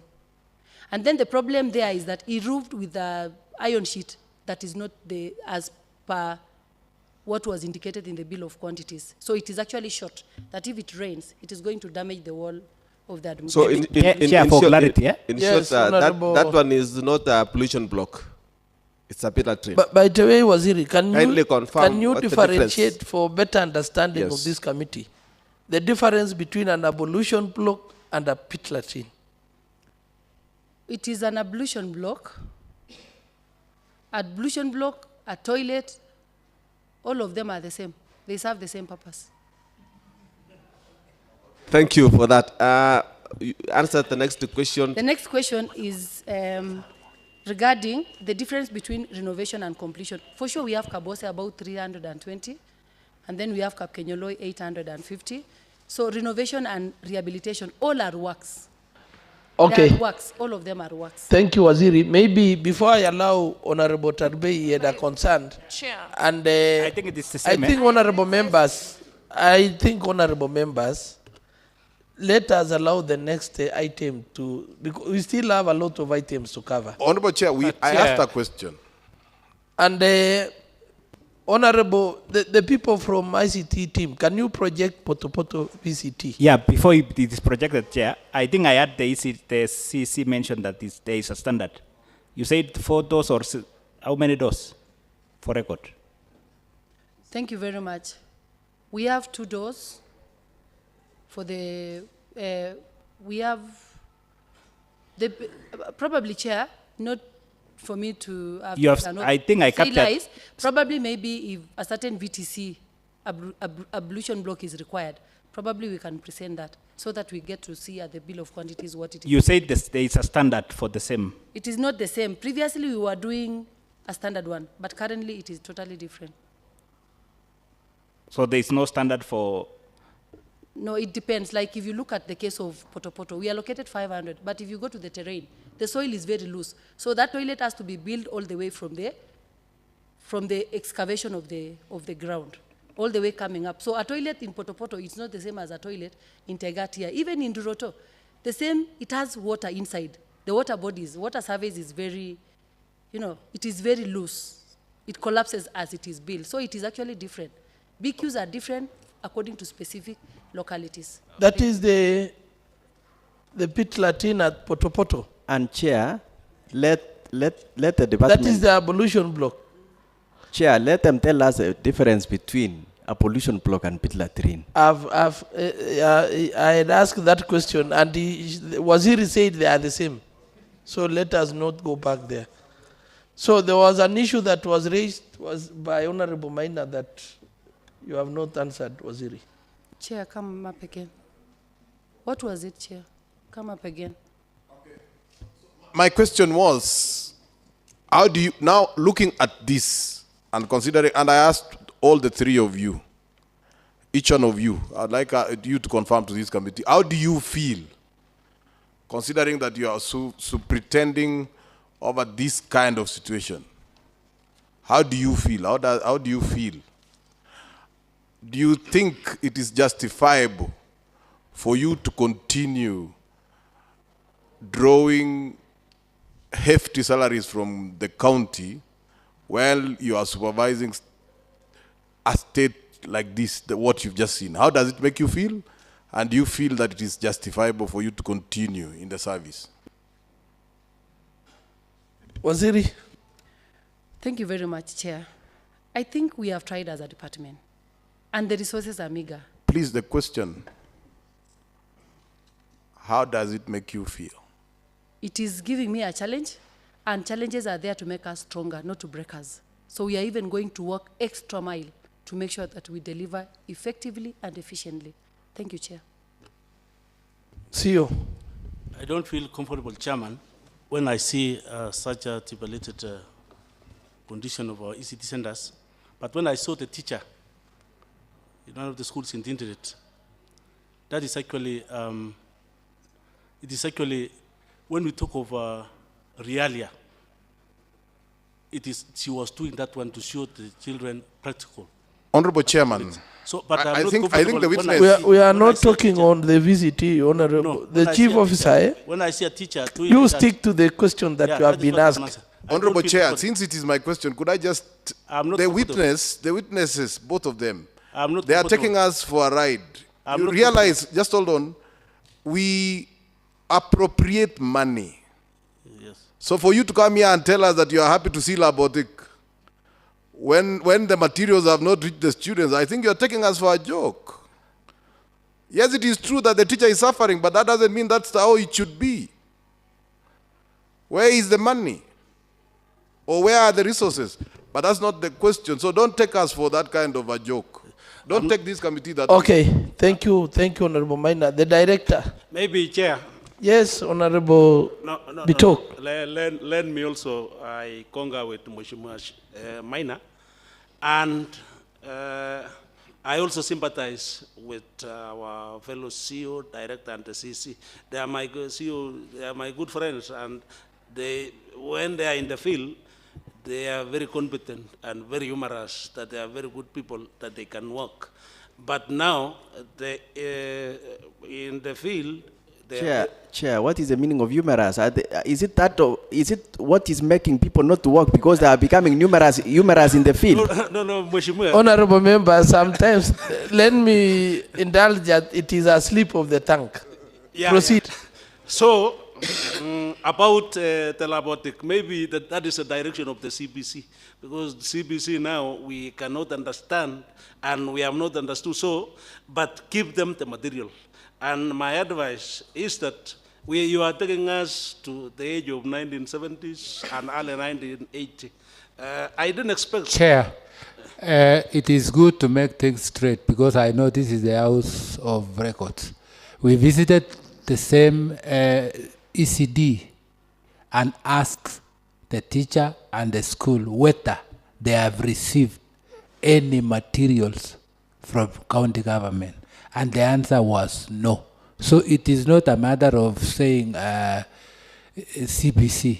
There are other materials. The school has not received, and that is what they confirmed. They went through the records and said the answer was no. I think it is with the answer. So it has to be. It's okay. I was still on the mic. So whatever we are seeing, it is incompetent. That we cannot even go back answering or asking many questions. I think if you can make a ruling, Mr. Chairman, yeah, that is it. Thank you. Maybe I will allow the Director to say how does he feel when he sees such a state of our ECDs. Okay, thanks, Honorable Chair. I think we feel challenged, and there is need for value for money in all our activities that we undertake. Where there is a shortfall, I think we strive to ensure that we do what is required. Okay, thank you, Honorable Members. Let us now proceed to the next item. Chair, before you proceed, I asked the ICT to play for EMIT. Is EMIT ECD? And again, our CEO and our CC, they have not answered the question for Honorable Keter, whereby the project is finished and they haven't paid him. So I think that one, the CEO is in a better position to answer that question. Now that one, that is a meet VTC, ECD. That is a meet ECD in Chemaze. I don't like the way the CEO is saying that I feel challenged. No, see, our children, it is in a pathetic situation. It's really horrible in Nandi County at this era. There is an audio, you can play the audio, please.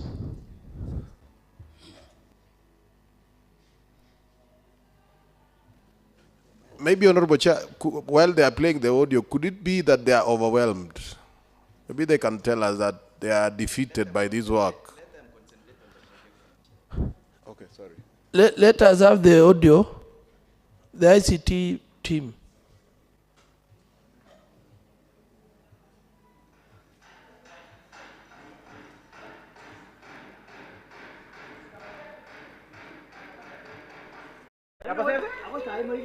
Machowe, karake pujutu kurju. Aku gini ke puno jatuh yo. Aku talam bebe ini. Ya kata ya. Pakai talam bebe ini. Wah ini. Ini kamu pujuki kalau kita keluar tuh, pulang ni orang puju. Baru tuh kata aku gini dari kita gini lagi.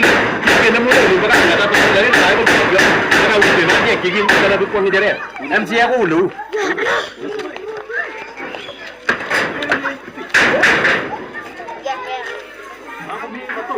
Gejo bi sitini we ko kan lammo ko majo bojo ada tu kata nyuma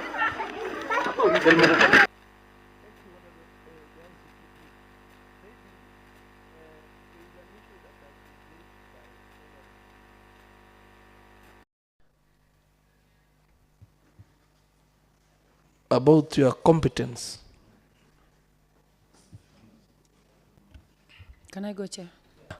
Thank you very much, Chair. One of the members asked whether we are overwhelmed. I want to say sincerely, we are not. And we want to thank you for the opportunity that you gave us to serve in these positions. But then, I also saw the video, it was sent to me, which I really felt so bad. We talked that evening with the CEO and the director when we came in the morning to office. And what we did is just to initiate another retendering process because it was tendered out. And it was bidded successfully, but the contractor came and said, I'm assembling materials, give me time, and it disappeared to the thin air. So what we have done a retendering. And I want to promise that once we get the contractor, we'll ensure the work is fast-tracked. It is so painful to see learners learning in a very dilapidated condition. Being a teacher, being a parent, it is so saddening. The CEO, can you answer the question on why contractors are not being paid, despite the fact that they have done the works to the satisfaction? Thank you, Chairman. I think immediately the money is released from the exchequer, we have not become an obstacle from our contractors being paid for. I think I need to inform you, the CEO, yes, that going by the records that we have, the exchequer release for the last financial year, yes, has been done 100%. Yes, Mheshimiwa. So, and these are works that were for the last financial year. So can you convince this committee, yes, that why that contractor, that his work has been projected as complete, I can confirm, has not been paid? Yes. To the Chairman, I have forwarded all the completed projects which are not paid to the Department of Finance. I have forwarded all the completed projects which are not paid. So it is the Department of Finance that are actually... Yes, I have forwarded all the completed projects. Can you confirm that the challenge that is making most of the project across all the departments, can you confirm that the blame squarely lies with the Department of Finance? No, I cannot say across the departments. I'm talking about my department. Yeah. Now, can you confirm that the blame is in your department? The blame is the Department of Finance. If the money will be paid to our contractors. CEO, I want you to be categorical. Categorical in the sense. I'm asking you a question. Yes, Mheshimiwa. you've alleged that you've submitted all the contracted works that are done and complete Yes. for payment Yes, Mheshimiwa. in the Department of Finance. Yes, Mheshimiwa. Is that making your department not to move? And that is why it is making even some contracts not to be responsive. Yes. So are you blaming the Department of Finance? I'm not blaming them. Because if the money... Now, I'm not blaming them because... CEO, let us be Chairman, honest. Eh? Chairman. You've said that you've submitted all the completed works for payment. Yes, Chairman. To the Department of Finance. Yes, Chairman. And you have ascertained that they are done and complete and to satisfaction. Yes. You've said. Yes. Now, is that non-payment making contractors not to be taking works in your department because of non-payment? I suppose so, because... You suppose so? Yeah, I suppose so. Are you squarely blaming the Department of Finance of not executing their mandate? And that is why it is giving you problems at your department. I cannot blame them for now because the money... So if you cannot blame them, who are you blaming? I cannot blame them for now because we are waiting... Let me ask you a question. Yes. If it is not the Department of Finance, who is the blame? No, it's... Who is to be blamed? No, it's the Department of Finance. So you are blaming the Department of Finance. Thank you. Honorable Chair. So let us, honorable members... On that question, Honorable Chair, I think there is something that we need to complete. Yes. So, witness, once you send a list of projects complete, yes, do you bring it to the who do you answer to in the department? Answered squarely to my CEC. So did you bring this to our attention? Yes, he's aware. So CEC, did this come to your attention that there are projects that have been completed but not paid? Thank you very much, Chair. It's yes or no? Oh, yes. I know. What did you do? The same has been forwarded to the finance for... No. It is being brought to you. Who do you answer to? I always get a copy. Who do you answer to in the county? To my appointing authority. Who? The CEO of the county. Who? His Excellency the Governor. Did you bring it to his attention? Yes, we've been having cabinet meetings. Yes or no? Yes. What happened? Thank you very much, Chair. It is because of the disbursement of funds from the... I asked what happened. The money that... Okay, maybe let me interject, Waziri. Yes. Projects have been done. Yes. They are completed. They are due for payment. From the records is that the Exchequer has released all the amount for the last financial years to the county government of Nandi. And now here we have a scenario where projects are not being paid. Thank you, Chair. And the Exchequer releases are 100%. So what is the problem in between here? Thank you, Chair. As a department, we are not saying projects have not been paid completely. There was Exchequer release before the end of financial year. And we submitted the list of works to be paid. Fortunately or unfortunately, a few of the contractors were paid. Some were not paid because of the availability of funds. Whatever we have been allocated, money to pay only a few of the Honorable contractors. Chairman. We managed to pay some. It's not that we do not pay. I think honorable members, Honorable Waziri and the honorable members, allow me so that we move to the next item of personnel But I was emolument. just pursuing a certain thing that I wanted to ask I you think about. most of the information, honorable members, are now with us. From just the, a simple- from the one sim- interrogation, one simple we answer have that I more need. information that it will be now upon the committee to decide, please. So let us move to the next item, please. Because we cannot dwell on one item and time is running up, please. Very important issue. Okay. It's just a very simple question, Honorable Chairman. You know, I'm following the accountability. So you have taken this to the cabinet. Yes. Did you do that? Yes. And you discussed? Yes. Was there any resolutions? Yes. Can you share with this committee on that question? Thank you, Chair. Resolution is that we had submitted I a list said- of payment hold on, and some Honorable projects Chair. were paid. Honorable Chair. So we can submit the list of payment made at the end of the financial year. Some works I were think, paid. Honorable Waziri, you are getting out of track. Yes. The honorable member is asking that, was there a resolution by the cabinet to the effect, to the item that we are discussing? Thank you very much, Chair. Not about the paid contractors and Thank what? you, Chair. Probably the county treasury are in a better position of answering issues related to payment. Okay, honorable members, let us move to the next item of personnel emoluments, and I will pose this to the CEO. Going by the recent happening, Bwana CEO, Yes, Chairman. why is it becoming clear that most of the ghost workers are in your department?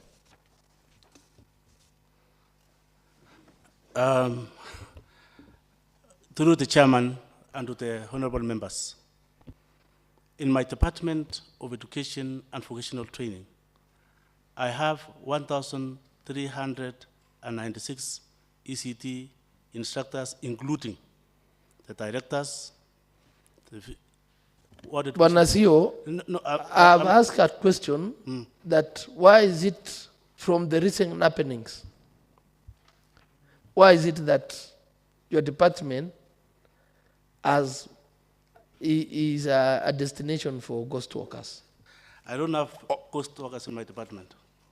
And I want to say that one, Mheshimiwa Chairman, we have, which I saw this one through the... Chair. Yes. Accuracy of facts. Yeah, Yes. I want to give, I'm just... Accuracy of facts, Chair, allow me Yes. prosecute this. Okay. The CEO is lying to this committee. One of the non-singer was being paid in the Department of Education, and he's telling us that there is no ghost worker, a well-known entertainer in weddings. Honorable Chairman, a point of order.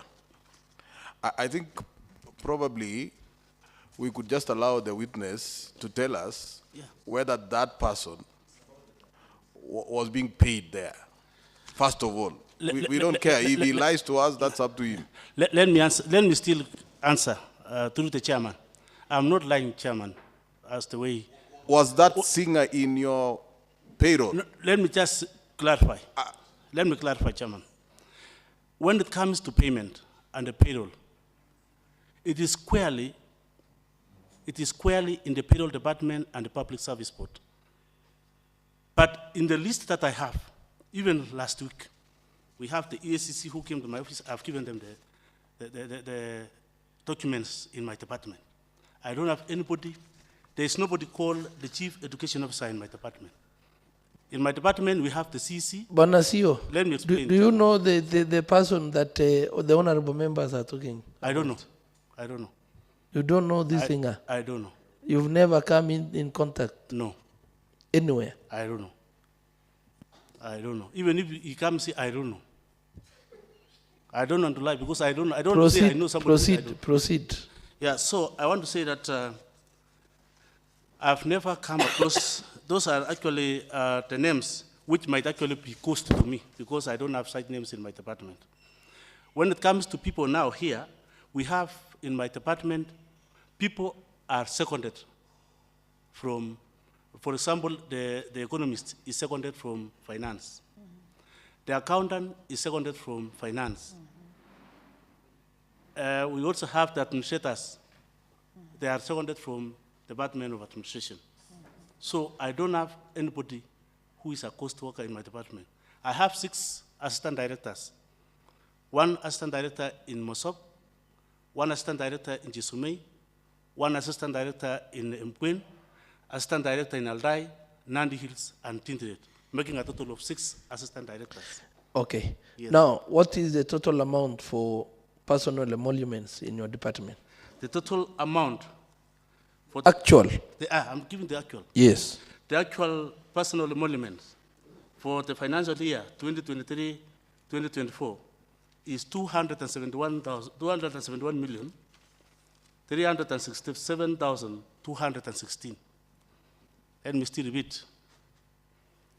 Personal emolument for the year, financial year 2023-2024 is 271,367,216. Bonasio, Yes. you are misleading the HADO committee. What you are reading is what's in the budget. I've asked about the actual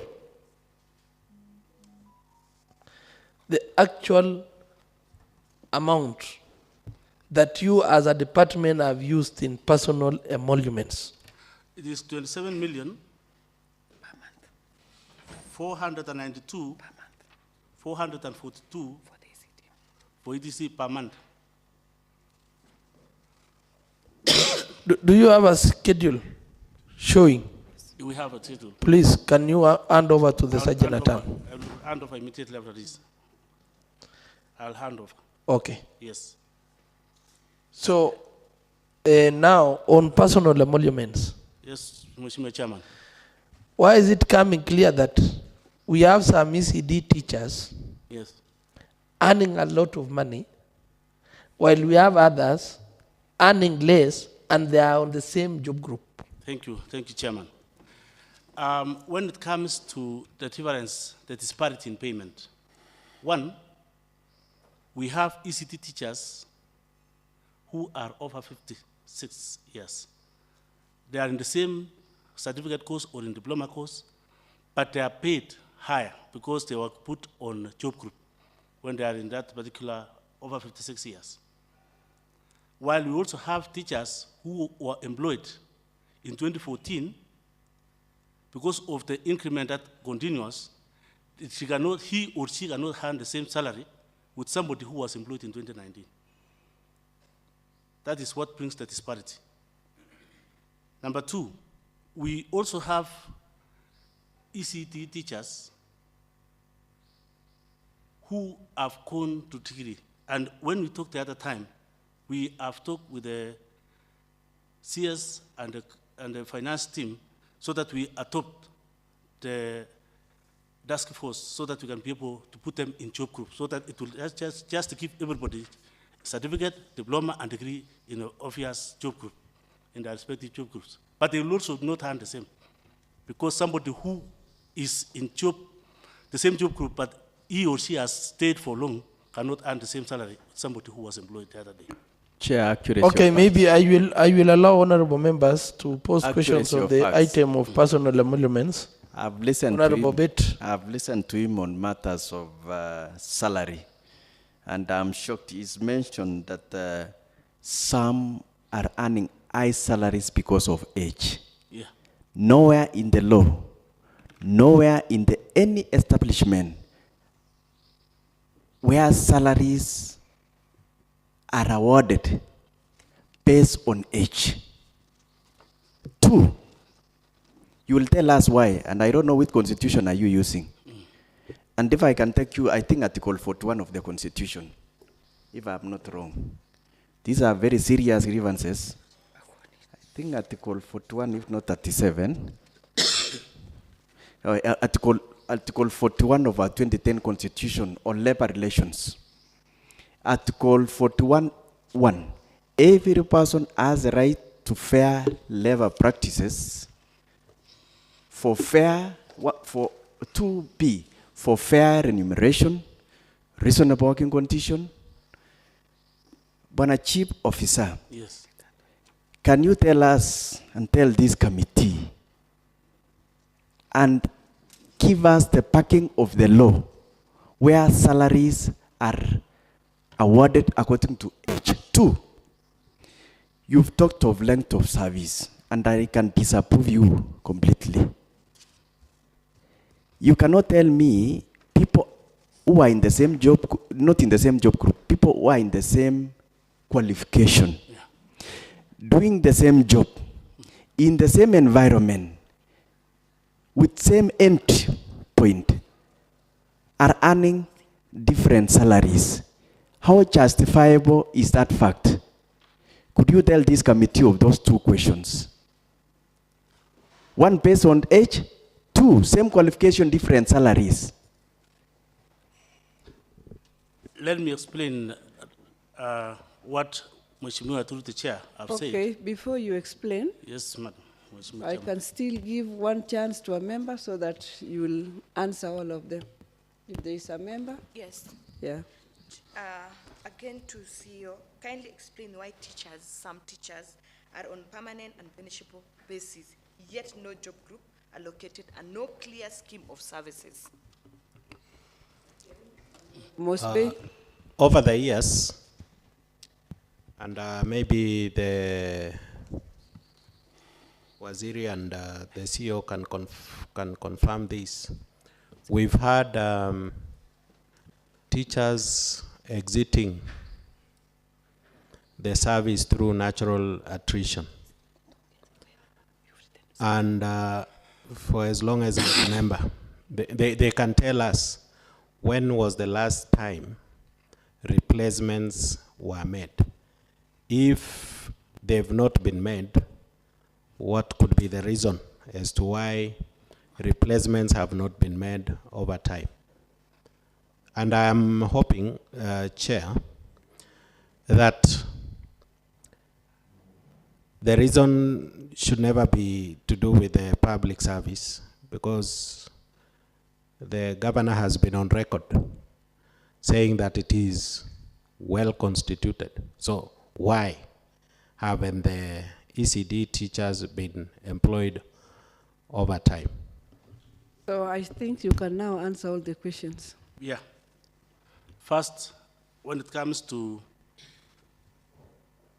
I'm a teacher by profession, and anybody who has served, I was in the same job group with other people. So we cannot have the same job, the same salary in the same job group because of annual increment. That is what I'm talking about. The Chair is not answering me. No, He mentioned, 56. allow me, he mentioned very clearly that some are 56 years and above. And he said they are earning high salaries because of their age. Yes, I want to. Can you justify that? I'm And you must back to your nini with the law. I have given you what the law says on remuneration, on fair labor practices, Article 41, 1A and B. Yeah. Thank you. Through the chairman to Mheshimiwa, I want to say this, what I found with the Public Service Board of Nandi, when I came in, they told me that these people who are over 56, the reason I asked the way you are asking me now, why is it that these people are handling this is because of the age factor. That the people who Chair. are, because they are almost to the time. Chair, Chair, for please. clarity, clarity. Between the directive of the board and the constitution, which runs supreme. It was a recommendation by the task force. Yes. And therefore, the task force recommended that these people who are 56, because they are almost retiring, should be given job group. That is the task force report which I found. And also, those people who are on PNP, and they are not earning the same salary, as I had explained earlier, Mheshimiwa, I will talk about annual increment. Maybe, Honorable Chair, just to clarify this point, what you're explaining, witness, is okay. Yeah. Maybe the question that we really would like to ask you is, other than what you have explained,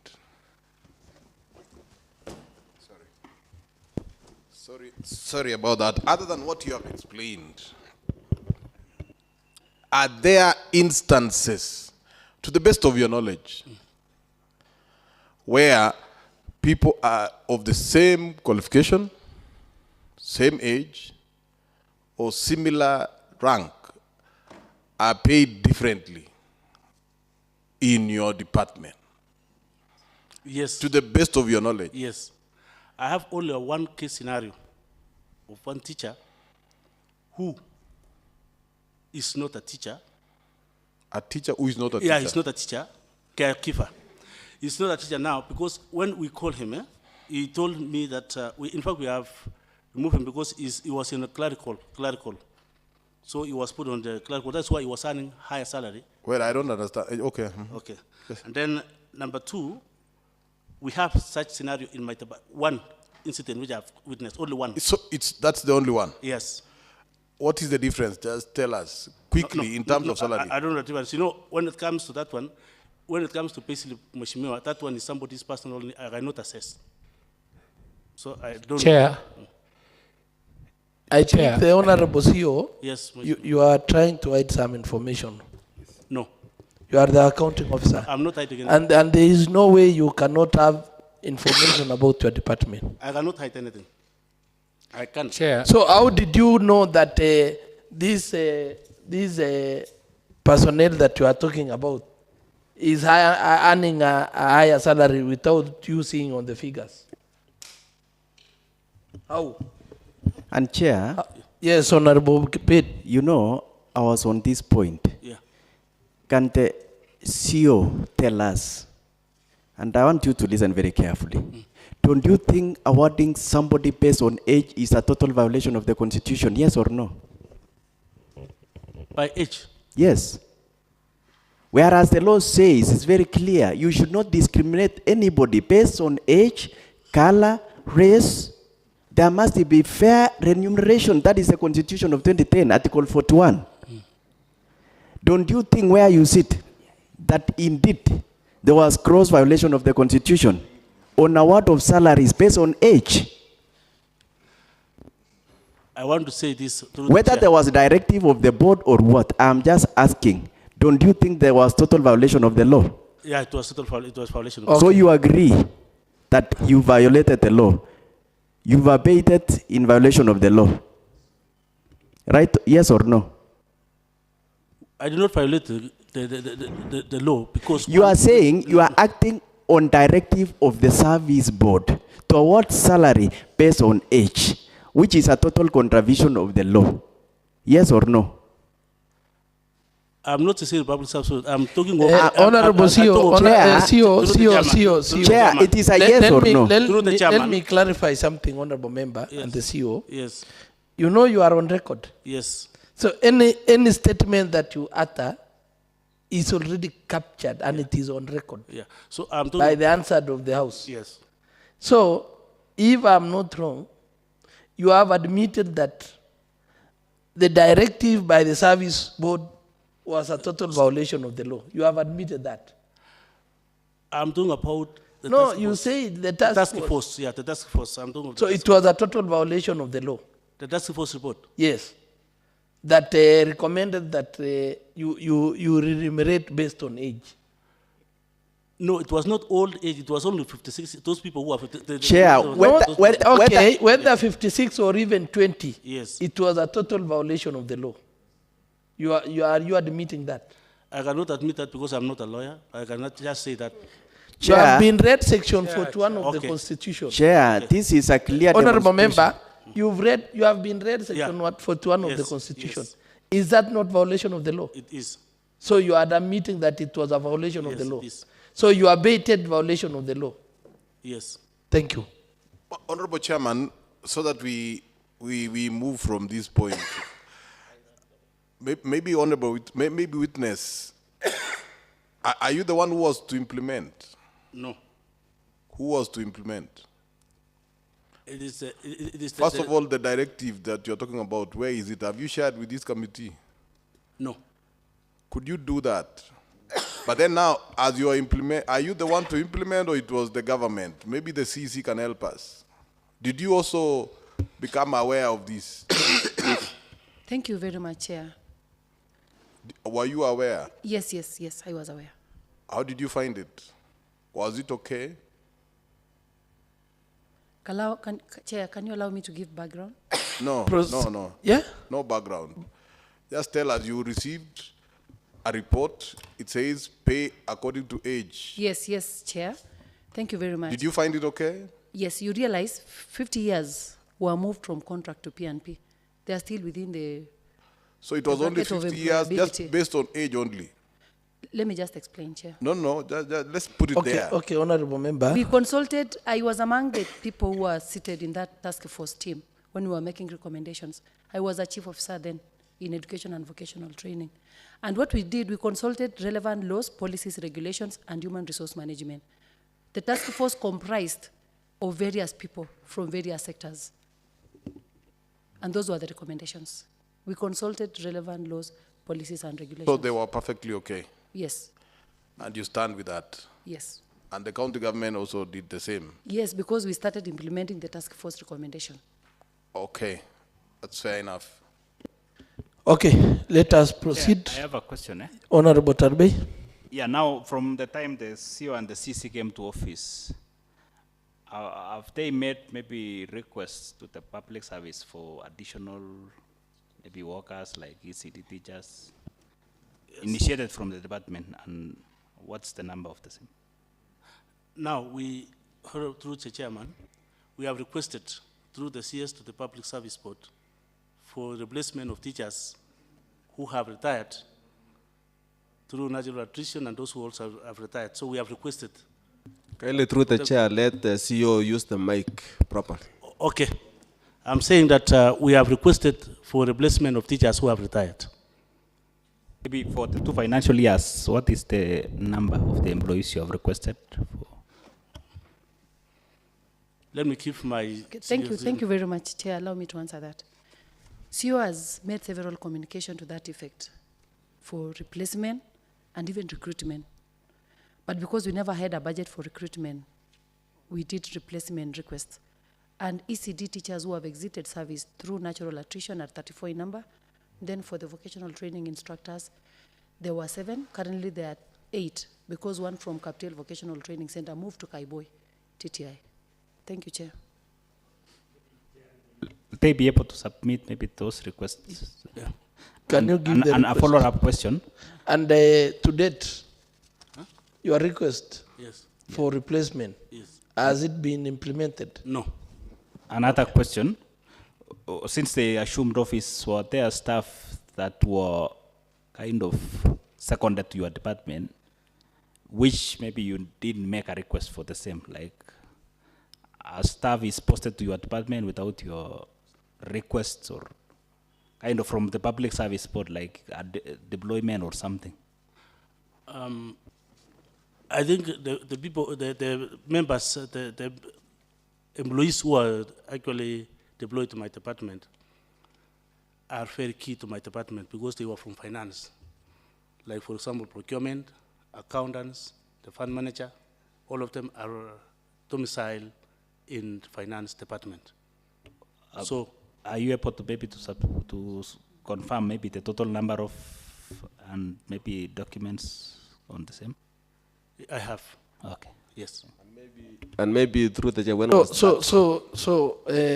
Bonasio, you will provide for us a list of all the officers. Yes, I'll provide. That are in your department, but are under finance. Yes, I'll give. Yeah. So you will provide us. And even some are even from administration. Yeah. All the list. I'll give. Okay. And then so that one you will be by 3 today. No, by request, Chair. Through the chair, by request, this one is under the custody of the investigative authority, so I cannot give out the files now because they are still in the office. They have not returned. Oh, Bonasio. I have the list of the... I want to make a clarification to you. You know this house is equated to a high court. I know. So any instructions given to you by this house, you must comply. I'll comply with all my employees. I'll give out today. So you must comply and provide that. I'll give out today. The issue of investigation, that one has no Chair. to this house. Chair, I think that one it is in order. Let Honorable Chief Officer CEO to give us a photocopy, because there is also, whenever there is something like that, you are given a checklist showing exactly what has been taken. And on in that fact, context, we are not asking for the originals. And in that context, and in that context, Bonasio, we are not asking for originals. Okay. So you can give us a photocopy of the same. Thank you. If My final question, Chair. Thank you. How many staff were affected from the department from the implementation of the PSC report? The total number of staff maybe which were affected from your department? There are 28. Okay. Who are seconded from finance and administration. Chair. Only 28? Yeah. Okay. Chair, a very important question. Now, all of us, including them, want to salvage this county from ghost workers. Let me put the question to the team. In an ideal situation, how many staff do you require that is lean and efficient for you to run your department? that you feel it is good. As professionals and administrators, how many staff or number of staff do you require moving forward? Yeah. If I can get the half of 28, I'll be comfortable in my department. Yeah. Thank you. Honorable Minor, I saw your mic on. Yes. Chair, am I allowed to add something? Honorable Minor, pose the Okay, thank question you, and then Chair. you will answer Thank you. both. Oh, okay. So I wish to ask you, those the 28. Yeah. It's just a rejoinder. The 28. What were they? They were secretaries, administrators, accountants, procurement officers. Were they known to you? Yeah. I know all of them. So what affected them? It is the Public Service Commission. I mean, what is the what was the problem? I don't know the problem because they are seconded from the other department to my department. So I think it is squarely on the finance that they know better than me. Okay, what did they tell you? They told me that they did not follow the right process. And both of you can answer. Yeah. What was the thing? What did they say is the problem with them? What was wrong with them now that they needed to leave?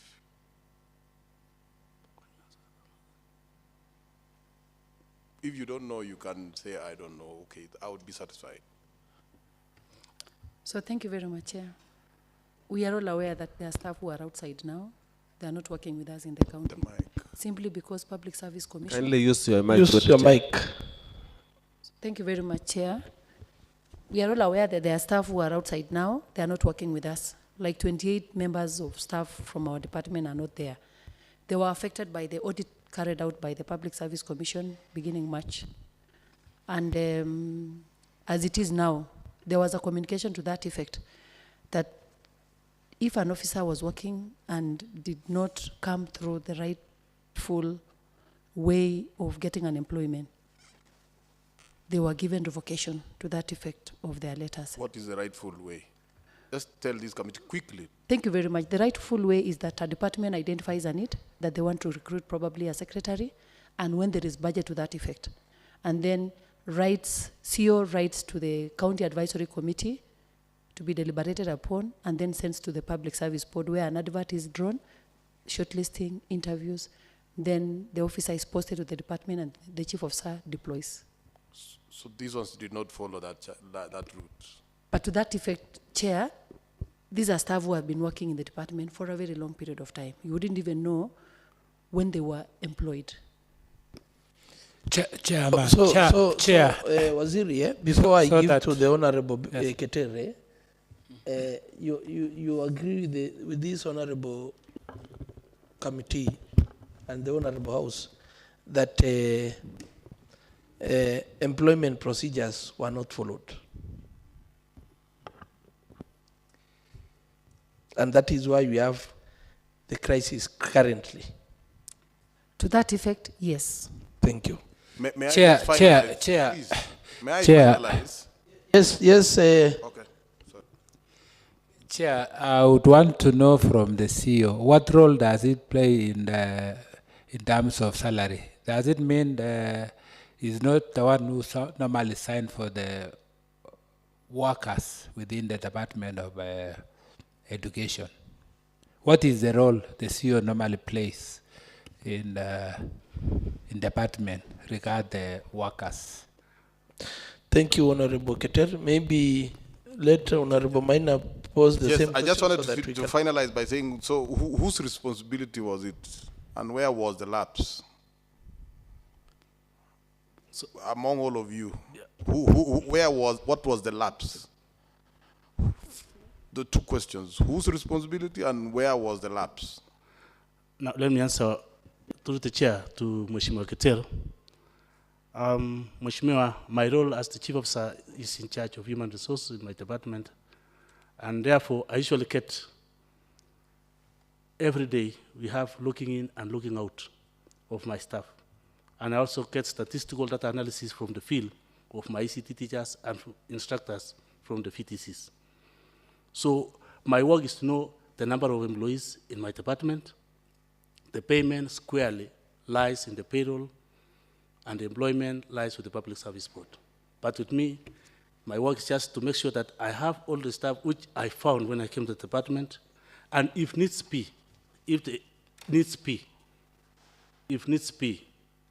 I usually write an indent when we have the crack for employment if there is an addition. Like for example now, the ECT teachers which I have written and requested that they be replaced.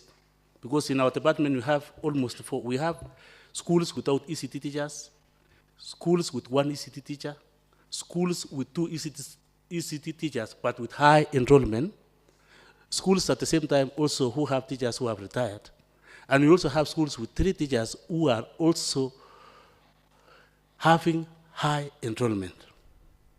So we have written those categories for replacement and employment. So through the chair, you are now confirming that you are not, even if someone is not in your department or you are not concerned, you don't advise whether your workers has been paid or no. So you don't need you don't sign anything for payment for workers.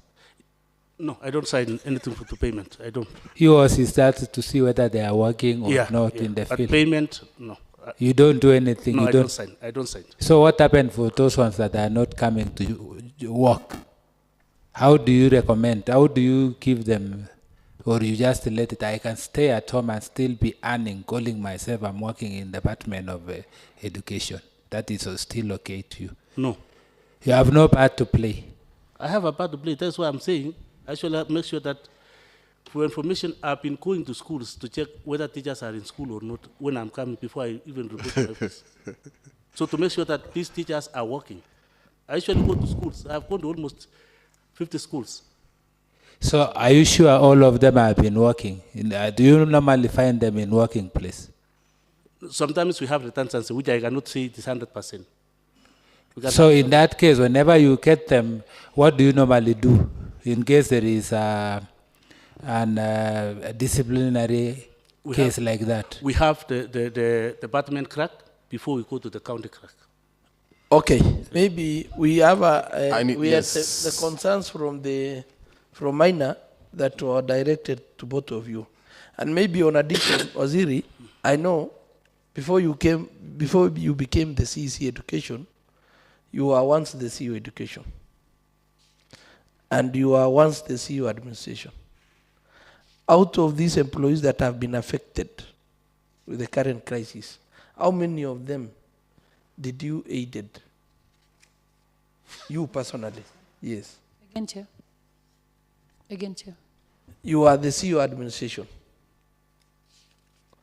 You are the CEO Education. And now you are the CEC Education. From the list of the employees that have been affected by the audit done by the Public Service Commission, you as a person, how many of these employees did you assist to get into the payroll or to get into employment and finally to the payroll of Nandi County? Thank you, Chair. Assist personally? Yes. None. Of the whole group, there is nobody that can be called to testify against you that you really helped to get employment? None. Okay. Yeah, maybe a question. Maybe can the CEO give us a breakdown of the, I think they say the 28, maybe in terms of their categories, maybe like directors, how many? Is it just such a category? Okay. Of the affected staff. Those who are affected? Yeah. A summary, I mean. Or summary? Yeah. We have affected fund manager. We have the accountant. We have the ICT. We have administrators. We have, in terms of number. Why don't you allow me? Maybe for clarity, Bwana CEO, yes. Maybe if we have the fund administrators, maybe one. Yeah. maybe you go to the accountants, maybe 2. Yeah, you state by number, how many? In a certain field, how many? Like for example, right now I have one fund manager. Honorable Why don't Chair, you why allow me, doesn't he Chairman, say- why don't- Chairman, through the Chairman, why don't you allow me so that I can write under their designation so that I forward this when it's in hard hope? Yeah, maybe he can share with us. Okay. I have just a few more questions. I don't know whether they have answered mine anyway, but probably a related question to what you asked, Chair. And I would like to ask the officers, the 2 officers, are any of your relatives under the payroll of Nandi County in any way, either in the normal payroll or outside payroll? We can start with you, Waziri. Thank you very much, Chair. And the answer is yes or no.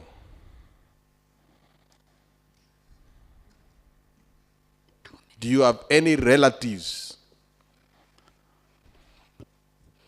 in the payroll?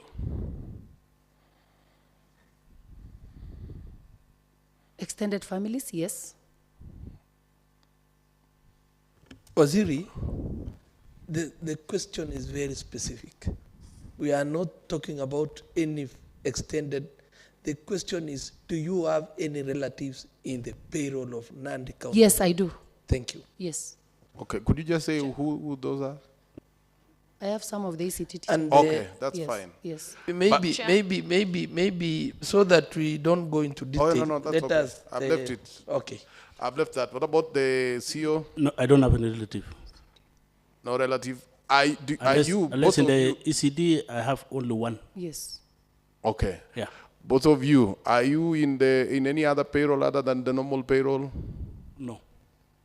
No. No. Okay.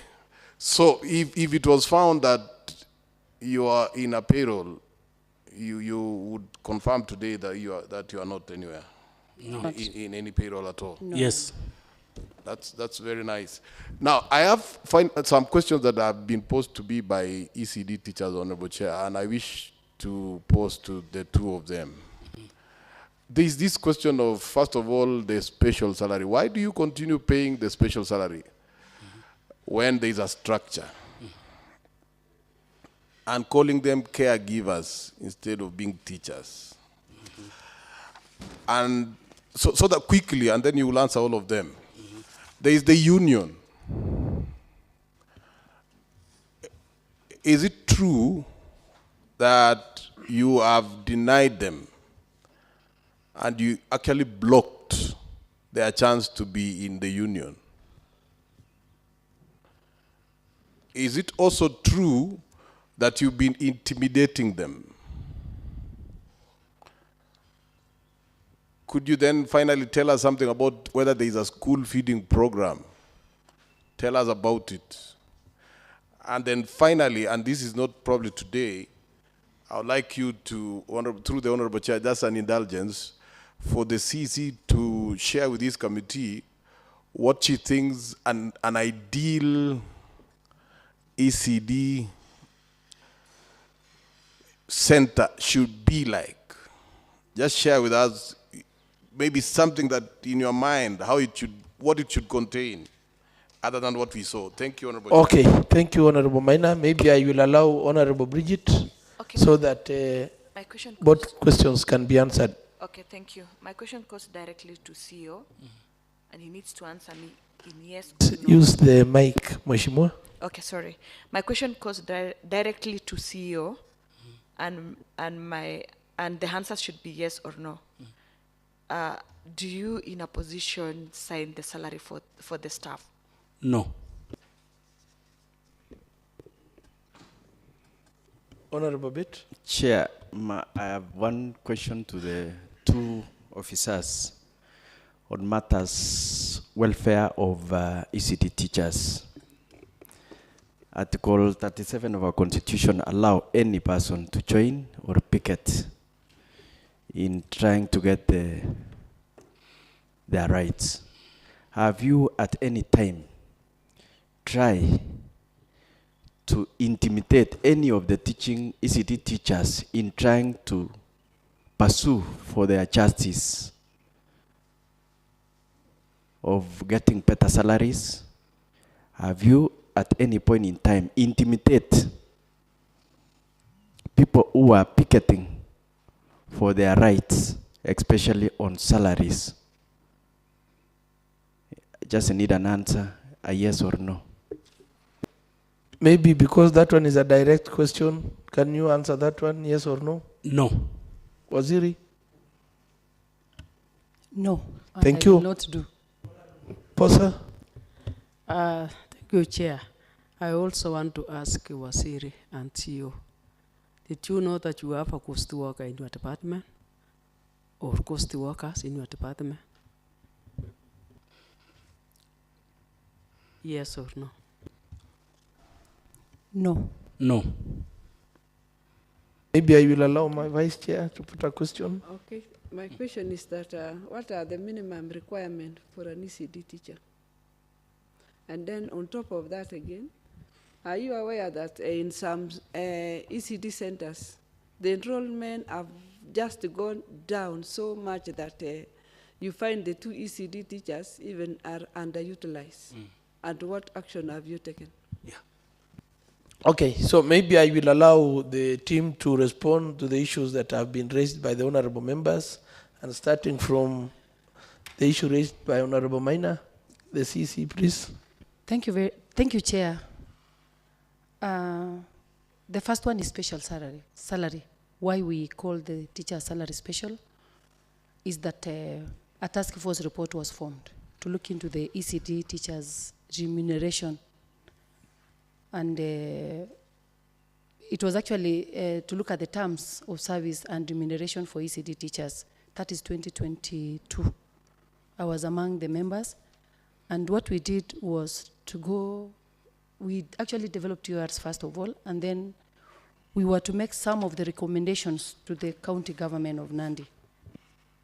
And one of the recommendations was regarding review of the ECD teachers' terms of service so as to advise a suitable process to engage teachers on new terms.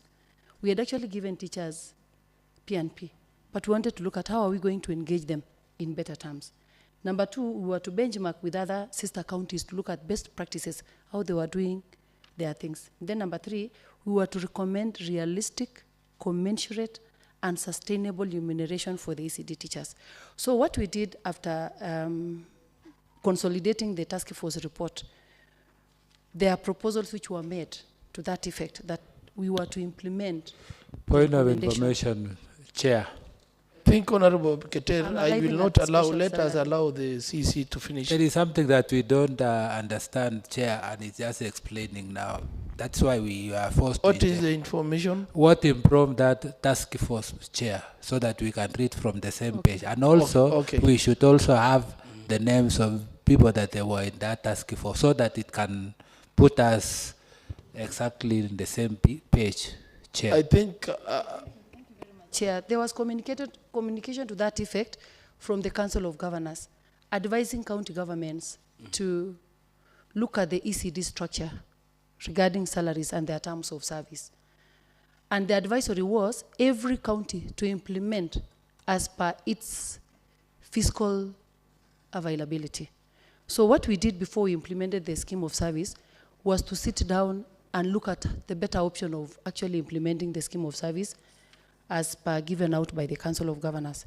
So when we did a report after very many deliberations and visiting for peer sharing and benchmark, recommendations were made to the Public Service Board for proper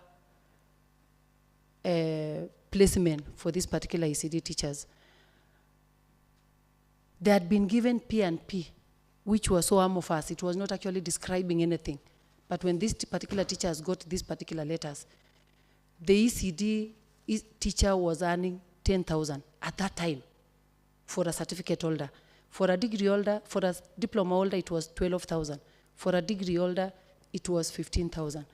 So there are recommendations which were made by this task force. And the recommendation was, let the county government phase out implementation of this ECD teachers' remuneration until such a time when the money will be enough for them to fully implement the scheme of service. And what we did was to phase out in five years. So what we did was to, as we are talking right now, from the certificate holder who was earning 10,000, currently they are earning 15,500. For a diploma holder who was earning 12,000, currently they are doing 17,500. For a degree holder, they were earning 15. Currently they are doing 19,500. And there is positivity to that effect, that at least we are doing something. So teachers are earning special salary because already they are not in enjoying full scheme of service. It is still phased out because one, they are not enjoying house allowance. Number two, they are not enjoying commuter allowance. If you look at their pay slips, all of them have been captured in brackets. And the money is consolidated or rather special salary. So that term was given out by task force, who never had any other better term to call that money that was being paid by the ECD teacher. That is why it is called actually special salary.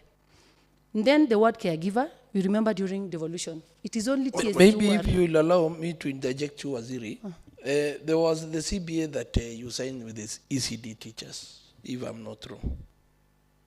Can you also elaborate the terms of the CBA and the phases in which you had agreed to implement? Thank you very much, Chair. In the task force, we had co-opted ECD teachers representatives to work with us. And that is the CBA we are talking about. And the terms was that from 10, that's what I have said, from 10,000, we were to phase out annually. Every financial year, we increase it. Like from 10, now they are doing 17,500. From 12, they are doing, no, from 12, they are doing 15,500. From a diploma of 12, they are doing 17,500. Degree then were earning 15. Currently, they are earning 19,500. And then for the word caregivers. And have you implemented the CBA? Thank you so much. What we have done. What is the progress? Thank you, Chair. Of the implementation? The progress of implementation is that we are in the 4th phase of implementation. Point of information, Chair, it is not a CPA, it's a framework. I think there has never been a CBA for ECD teachers across the country. Thank you, Honorable Member. Thank you so much for that correction. So what we have done last financial year, which was July, there was an increment which was supposed to be done July. But you remember Public Service Commission came March. And there was no going to be any hindrance in the payroll change. There were no going to be any change in the payroll. So what happened? During the July increment, teachers got 2,000 across board. They did not increase as per the proposals we had made as task force. A certificate holder then was supposed to get 3,150. And then for a diploma holder was supposed to get 7,000. For a degree holder was supposed to get 12,000. So all of them were given 2,000 across board. An issue that we raised with the chief raised to the CS, through the CS to the Public Service Board.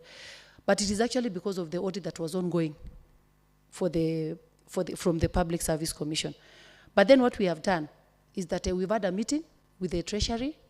It was even tabled at the CRAC, and that ECD teachers will continue enjoying the framework that entered into with the county government in the next month that is coming. Okay, maybe respond to the issues raised by And then I have not finished, Chair. We also have the issues of... Honorable Chair, before she leaves that point, it's even true that the PSE found that it is illegal to have anything called special salary. Yeah. So whereas you've gone in circles and explained many things, why are you perpetuating the illegality? That is the question. Why do you continue having something that is illegal? Thank you, Chair. It will not take long for us before we call these teachers ECD pre-primary teachers.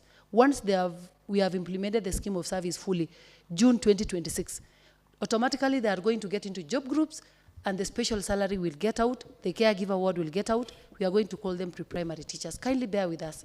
Chair, it what is take long. It's only one financial year and we are done. Chair, I want to ask you, Waziri, what problem if you change the title and still keep on working on their welfare?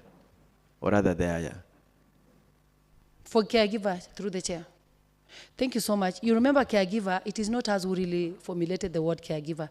During devolution, it is only TSC who employs teachers. And then the better term for county governments, for the teachers that they are employing in the devolved function, is the word caregiver. And caregiver is an equivalent of a teacher, taking care of that young child. So there is no harm with the name. Don't you Chair, don't you feel that it is demeaning? And I've asked a question. What problem do you see if that title is changed at your level where you make policies and still work on other issues of welfare? Is there any problem? Through the chair, we stand guided. But I want to promise that as soon as we are done with the implementation of the scheme of service fully, we are going to call them pre-primary You are teachers. not We can't answering. call them pre-primary Chair, teachers you are when they are not in job groups, honestly. They are running consolidated salary. So does it mean that that title is intentionally being used for them not to get better salaries, because you are saying if we are doing it, we cannot do it without awarding them salaries? So it was designed in a way to deny them their rights. Thank you very much, Chair and the ad hoc members. We sincerely want to thank you for the great support that we've got so far. Getting a teacher to earn 10,000, 2022, and currently they are running 17,000. Chair, she's not answering to the question, specific question I put across. I'm asking, one, is there any problem if we change this title as you keep on working as you promised? Two, was it used to deny them what is due for them? To deny them their salaries? I just want you to be specific on the answering, not giving background of where you were and where you are heading to. Thank you, Chair. Once we have implemented fully, we are going to call them pre-primary teachers. June 2026. Chair, she's not answering. I've asked a specific question. Is there any problem if you change title now and keep on working on other issues to do with their welfare? We stand guided, no problem. Just to answer the question, you have No been problem. asked. You have said that there's no problem. No Then problem. why? We Are look you into still it calling and them? consult other relevant bodies for the same advisory. Because they have been diminished when they have been called that the caregivers, and yet they are trained teachers. They have their certificate, they have their diplomas, and they have their degrees. So actually, they need to have the correct name. They are teachers. Even in their training, they were trained as teachers, but not as the caregivers. So Chair, has taken maybe long, okay? on this question, Honorable Chair, please just tell this committee the neighboring counties, say Kericho and Wasingishu, how are they paid? How much? Thank you very much. Are they paid consolidated salary as well? Thank you very much, Chair. I think we've done a research on the same, and we can present to the House later on. We did not carry it. Others are paying consolidated, others are paying I'm referring to as per the Kericho and Wasingishu. They are paying as per the scheme of service, according to their fiscal availability and sustainability. Do you know what they are paid? We have it and we shall present later on. Okay. Chair. Okay. So you want to tell this committee that even if you implement now the scheme of service, it is not sustainable? Because you have said very well that you have worked on it and you are soon implementing. Thank you very much, Chair. We are already implementing the scheme of service, apart from the 2 months that was stopped. But already it is in implementation. We implemented, but in a phased-out manner. So it is being implemented already. The CEO answered some of the questions that were presented to him. About the fitting program, the schools which I have visited, they usually carry on a fitting program.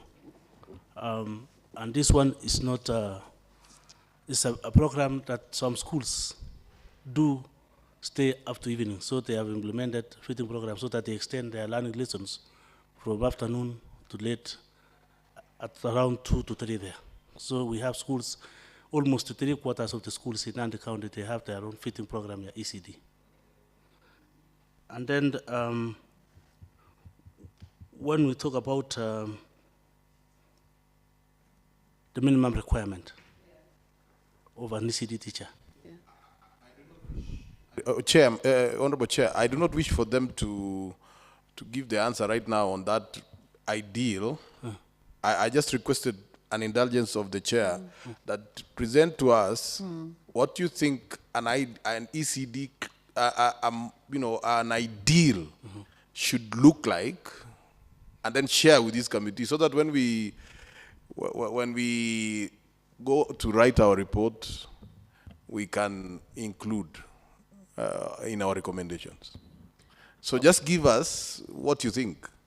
We assume that you're qualified and you know these things, how an ECD class should look like, an ECD center, what it should contain and everything.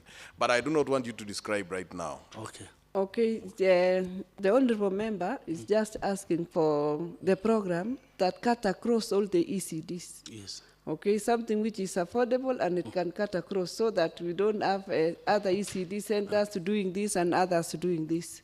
So he's requesting that you'll just avail the program that you think it is suitable. So, Honorable Chair. Oh, sorry. Chair. Yes. I need to be guided or about the ECT workers or the caregivers. I'm sorry. It has come to my attention that they are teachers, the way the chair you addressed. Mm-hmm. So do we have these caregivers in every ECT center or they are in specific schools? So I need clarification from Waziri. Okay, you will clarify that one as you continue answering. The CEO continue. Chair, what is... Let the CEO finish answering the question. I want to rejoin. What is the problem about this naming? Since all the schools started, they are teachers.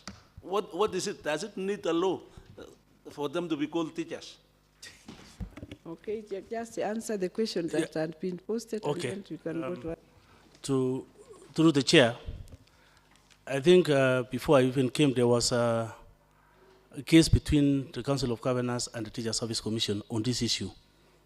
Because usually when we have teachers, they are actually the employees of the teachers at the Teacher Service Commission. So that's why there was that tussle. And I don't know where it reached because it was a court case that made this name to appear, the caregivers. But as Waziri have said, it is not a big deal when we talk about calling them teachers and so on, so that we can be able to liaise with the other authorities so that we can be able to talk and see how we can actually give them the name so that they cannot be demeaned on their work as teachers. You talk about, so there was somebody who asked about the coast workers in my department. There was a question which was... So I'm the one who asked about that. Can you still come up on that, Mheshimiwa? I only asked you, did you have any information about the coast workers in your department? No, the information which I got was actually through the social media and the other day when these people came. Okay. Yes. Okay, honorable members, maybe I will now direct that we now give the CC... Maybe before you do that, Honorable Chairman, Yes. just a very quick one, just as a summary. Considering the idea that there are people who have been paid and they were not working for this county, and that the county has had a challenge in paying their teachers who are serving under very difficult circumstances.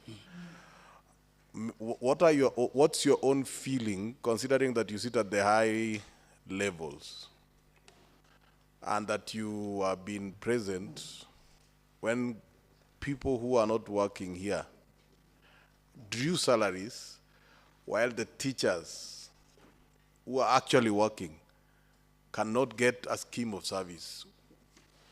Can you give your comments to this committee, considering that you are sitting in those positions, those high positions? Waziri, I will direct that you answer the question. Thank you very much, Chair. The questions were not done. We had one on unions. We've been denied and blocked chance to be in unions. Chair, previously we had Teachers Welfare Association. It was not a union. And we used to come together and sit and advocate for teachers' welfare. Then the teachers wanted to join a union, Kunopet. We called them for a meeting. We had a meeting with them, with the national chair from Nairobi, who came all the way. We even allowed them a chance to use DCC office space for them to do their meeting and to elect their leadership. They then came later on, I don't have records, it is in my diary, to the department, and we sat with them, and they told us, the union that we joined, that is Kunopet, were liars. It is not ours, it's for someone else. We are requesting to pull from that Kunopet and join County Workers Union. We told them there is freedom of doing that. And you join I the think I'm union satisfied with of the your answer. Yes. I'm satisfied. If they didn't block, the answer was simple. We guided them, we never blocked Did you block them from joining a union? No, we've Then never that's done okay, that. that's okay. Thank you. And then for another one on, I think Chief has answered on feeding program. We developed a multi-sectoral food and nutrition policy. Already answered, Chair. Okay, fine. You know that one is implemented So- by the so, schools. We thought one for the county government. Madam CC, Okay. there is the last question so that we can close now the session on what Honorable Maina has just asked, that what is your take On what is happening? on The idea that- people who are not working for Nandi County and they are drawing a salary, yet we have teachers whom we know they are really on the ground handling our children, and you have not even provided for scheme of service. What is your take? Thank you, Chair. The Bible is clear. You should not eat from what where you've not sown.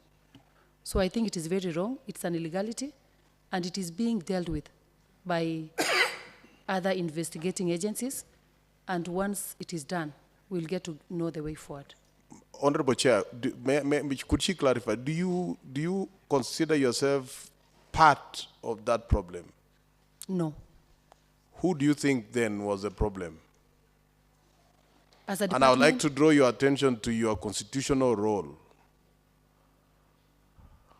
Your constitutional role as a member of the SEC. I draw to your attention to Article 179 of the Constitution. Thank you very much, Chair. I think this is a collective responsibility. As a member of SEC. So do you accept Yes. that you have a responsibility? Yes.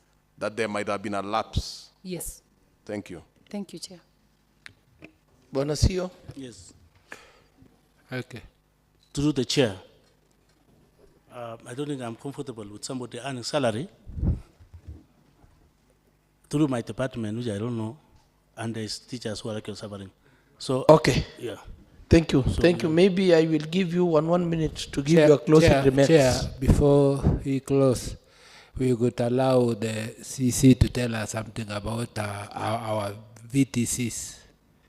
No one has mentioned VTCs, and yet we know in our schools, in our VTC, you saw students are there. They are lacking teaching material, despite that we have budgetary allocation in terms of VTC.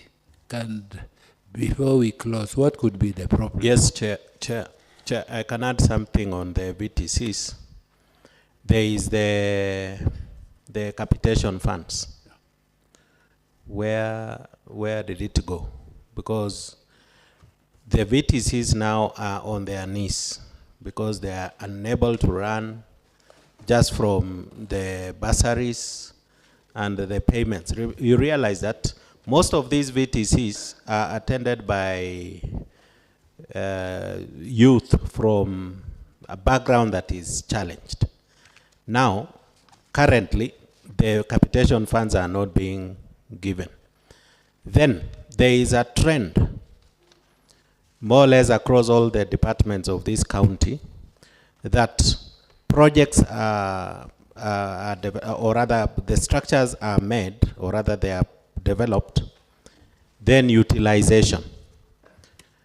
And I'm particular with a VTC in my ward, which the department promised to begin its registration and operationalization by September. This year, September is gone, and I've not heard a word from them. That is the Kamarich VTC. Thank you, Chair. Honorable Chair, there is something very critical that I forgot. And I think I would like to request the officers to supply this committee with the statements from the bursary fund for the 2 financial years in question. Certified statements. I think that issue squarely lies with the CEO.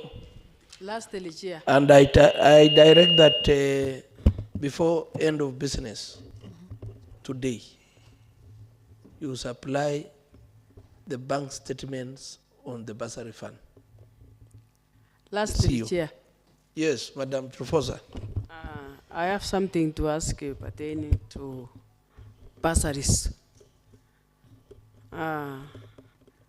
Honorable Waziri, we have 4 beneficiaries from every ward for the scholarships.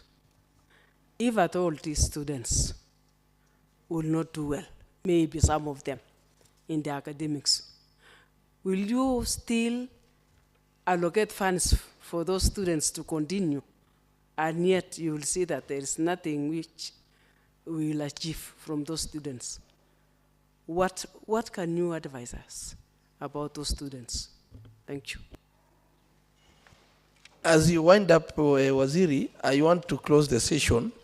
So I want you to answer and give your closing remarks, but on the same, please, both of you, Waziri and the CEO, you will supply us with a copy of the performance contract that you sign.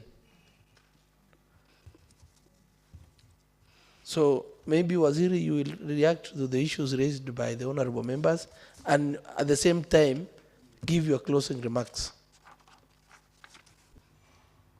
So thank you very much, Chair. On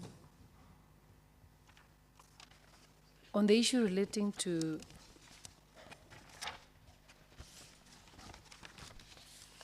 the students who will not perform well and have been supported fully by the bursary scheme.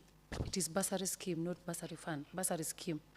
So what we did at the onset of this financial year, we met with the students, all of them, the 120 who came, we sat them down, we called facilitators from Kapsabet boys and Kabiet boys who came and talked to them. And we looked at their report forms and the fee structures and the communication from the school. We even had some with indiscipline issues, but we have attached them to the sub-county administrators who oftenly go to school to visit them and check on their performance. So the regulations clearly guides us that if a student does not perform, we need value for money. We need to sit down, all the stakeholders, relevant stakeholders, and then we agree on what to do. The regulation clearly says you expunge that students from getting that particular bursary. And I think all of us made that. Thank you very much. Thank you very much, Chairman. I'm not done, Chief. Okay. You had said I make closing remarks.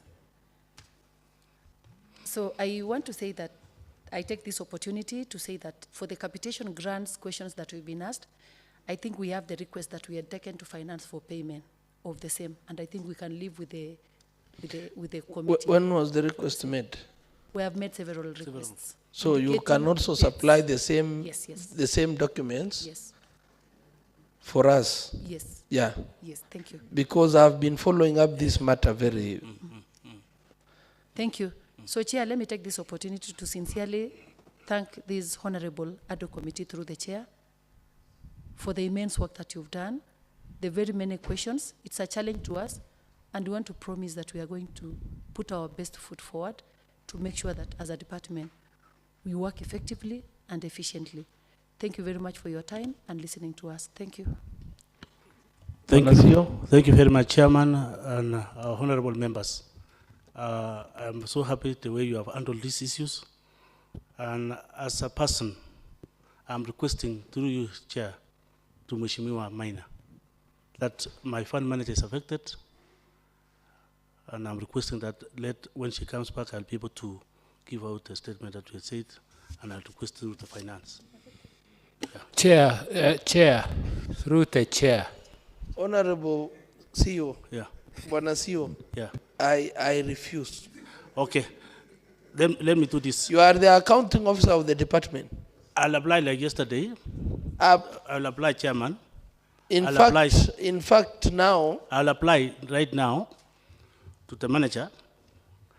He said 2022, 2023 to 2023, 2024. Yes. I'll finish that one today before the closing of the business. And I might even extend for you by tomorrow 10. Okay. Yes. Thank you very much. I will apply today. Okay. Thank you. Maybe, Honorable Chairman, he could give us the contacts of that person. I think it is important for us to summon that person if it becomes necessary. No. I'll apply today, Chairman. I've complied. I've complied. CEO, Yeah. you have no power to guide this committee. Thank you. I cannot guide. I'm requesting. Yes. Yeah. So if we say we are summoning your fund manager. I'll give out the contact now. Yes. Director. The Honorable Chair and the ad hoc committee members, I want to appreciate the very interactive session that we have had. It will go a long way in promoting the standards of our department and at large the county. Be blessed. Okay, honorable members, with the secretariat and the team from the education department, I would like to take this opportunity to humbly thank each and every one of us for the interactive session that we have. Only one request that I will make to Waziri. Please make sure that all the documents that I have directed that you supply to the committee, make sure you supply. Yeah. Because it will help the committee make some conclusive decisions. Yeah. So the moment you will not supply any document, the decisions will be made based on what we have. Yeah.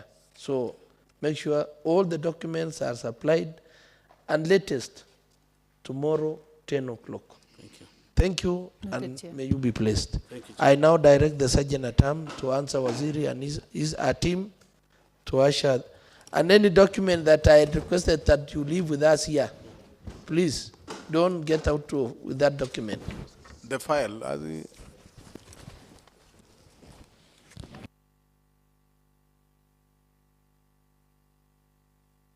Maybe for directions, the Sergeant at Arms, you can go to somewhere in our premises so that all the documents that I directed the Waziri and the team to leave for us here, it will be under your custody.